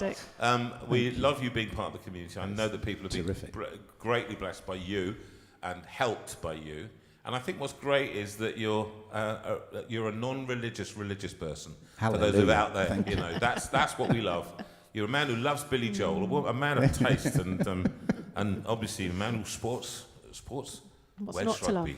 Quite right. It's been lovely having you here. It's an It's absolute coming to pleasure. the end, and I know that we've got to shut up shop, and Sue's got to go to bed because she's got to get a beauty sleep now. She's in her mid-50s, and I'm just saying. And so I can't be bothered to put the what? You can't be where's the bothered. test card? to put the test card on. All right, I'm no, too don't tired now bother to with find that. it. Too late. Thank you for coming in, and Absolute pleasure. it's been a pleasure having you. So, could you just do the adverts? Are you up for the adverts tonight? I'm up for the adverts. So here we go. I'm just going to put myself on the screen, and we're going to move on into the next few dates. Very excited to be going up to Scotland. We need a few more people to be buying tickets. So if you're going to be in Scotland, make sure that you get your tickets. And if you're not, just pray for the right people to be there. That would be good for the organisers as well as for us. So we're going to be in Arran on next Saturday. And then the following weekend, we're going to be in Perth on the Friday and Cowdenbeath on the Saturday. And then on the Sunday, we're going to be having a luncheon with Fiona and no, it's not, with Fiona and Colin. So it would be lovely to see anyone there that happens to be in the area. So that would be really nice. For those of you who are further down south, we are in Romford in Essex on the 3rd of June. So find out where and come and see us. On the 18th, we're doing a concert with a lovely choir in 18th of June up in Chester.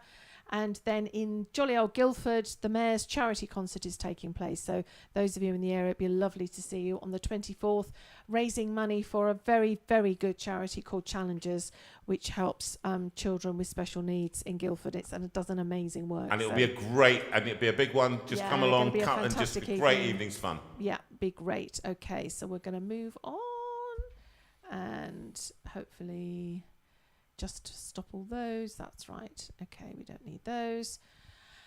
For those of you who have been watching on YouTube, we are delighted that you have been doing so. If you have not yet subscribed to YouTube, you need to go onto YouTube. You need to click on that little thumb.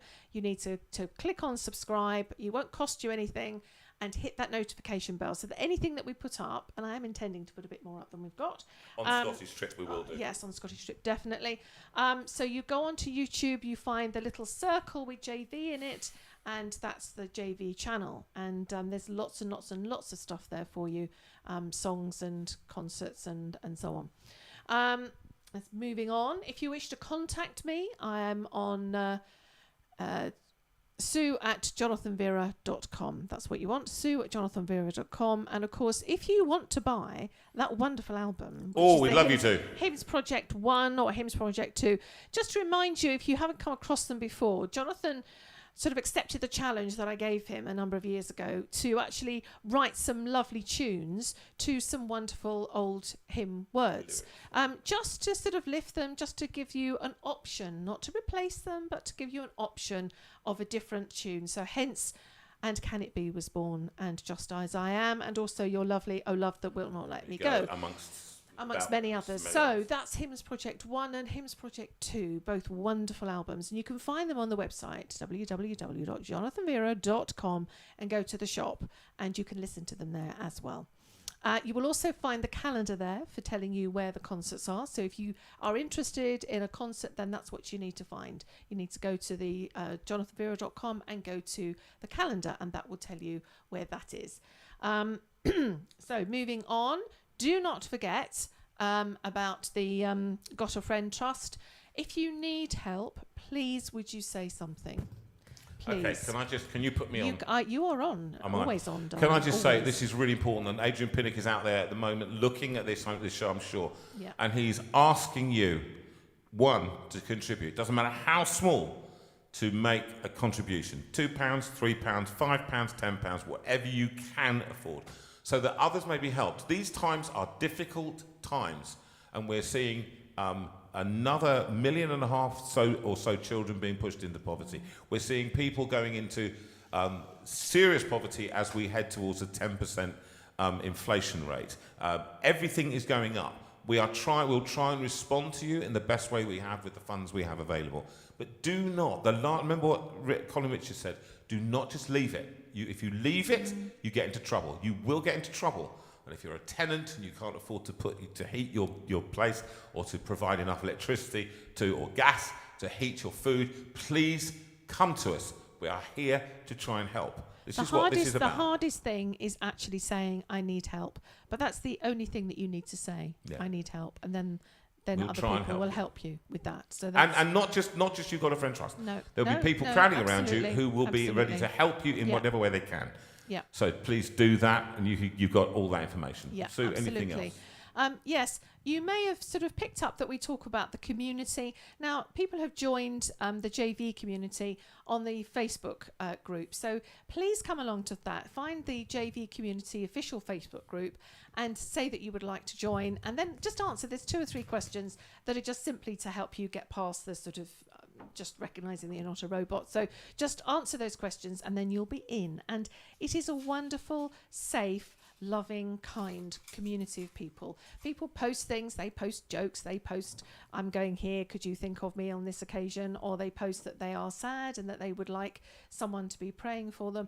And it's open to people of faith and no faith, and it's a good, warm place to be. It's a kind place to be, and that's the important thing. So please come along and join if you're not already a member. If you are watching us for the first time, then you are truly welcome, and we would love you to be part of. Yes, let us know. Let us know. Let us know. That's great. I think it's time to finish. I think we're done. We do want to finish. We do want to finish.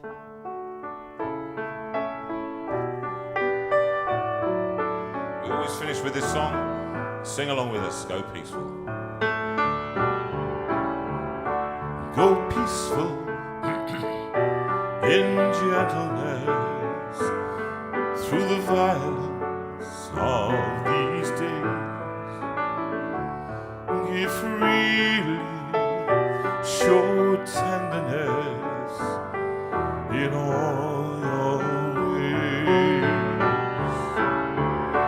Through darkness, in troubled times, let holiness be your aim.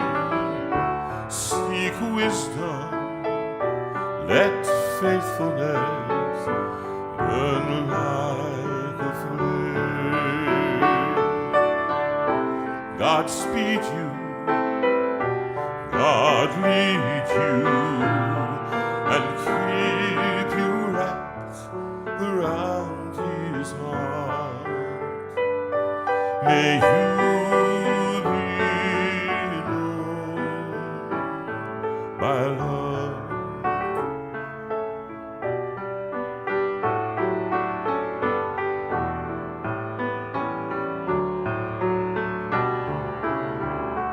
Be righteous, speak truthfully in a world of greed and lies. Show kindness, see everyone through heaven's eyes. God hold you, enfold you, and keep you wrapped around His heart. May you be known by love.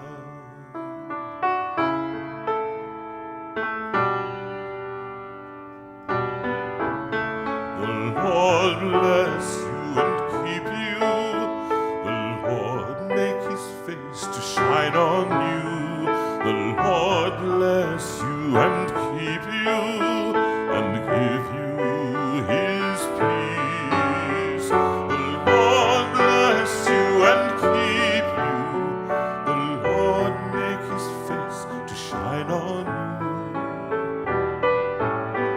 The Lord bless you and keep you, and give you His peace, and give you His peace. So when are we next appearing? We are going to be back the first weekend in June, so no more in May, I'm afraid. But we will be back the first weekend in June, which is the Jubilee weekend. So we will be back then. See you in June. The Lord bless you and keep you. The Lord make His face to shine on you. The Lord bless you and keep you, and give you His peace, and give you His peace. Thank you very much, Gareth, for giving us a wonderful evening. Thank you so much for being part of this massive Steinway Room. It's been a joy Good to to have be you here. both here, and have a good week, and blessings on your fathers as on our Father as well this week. See you very soon. See you next in June. Have a good week.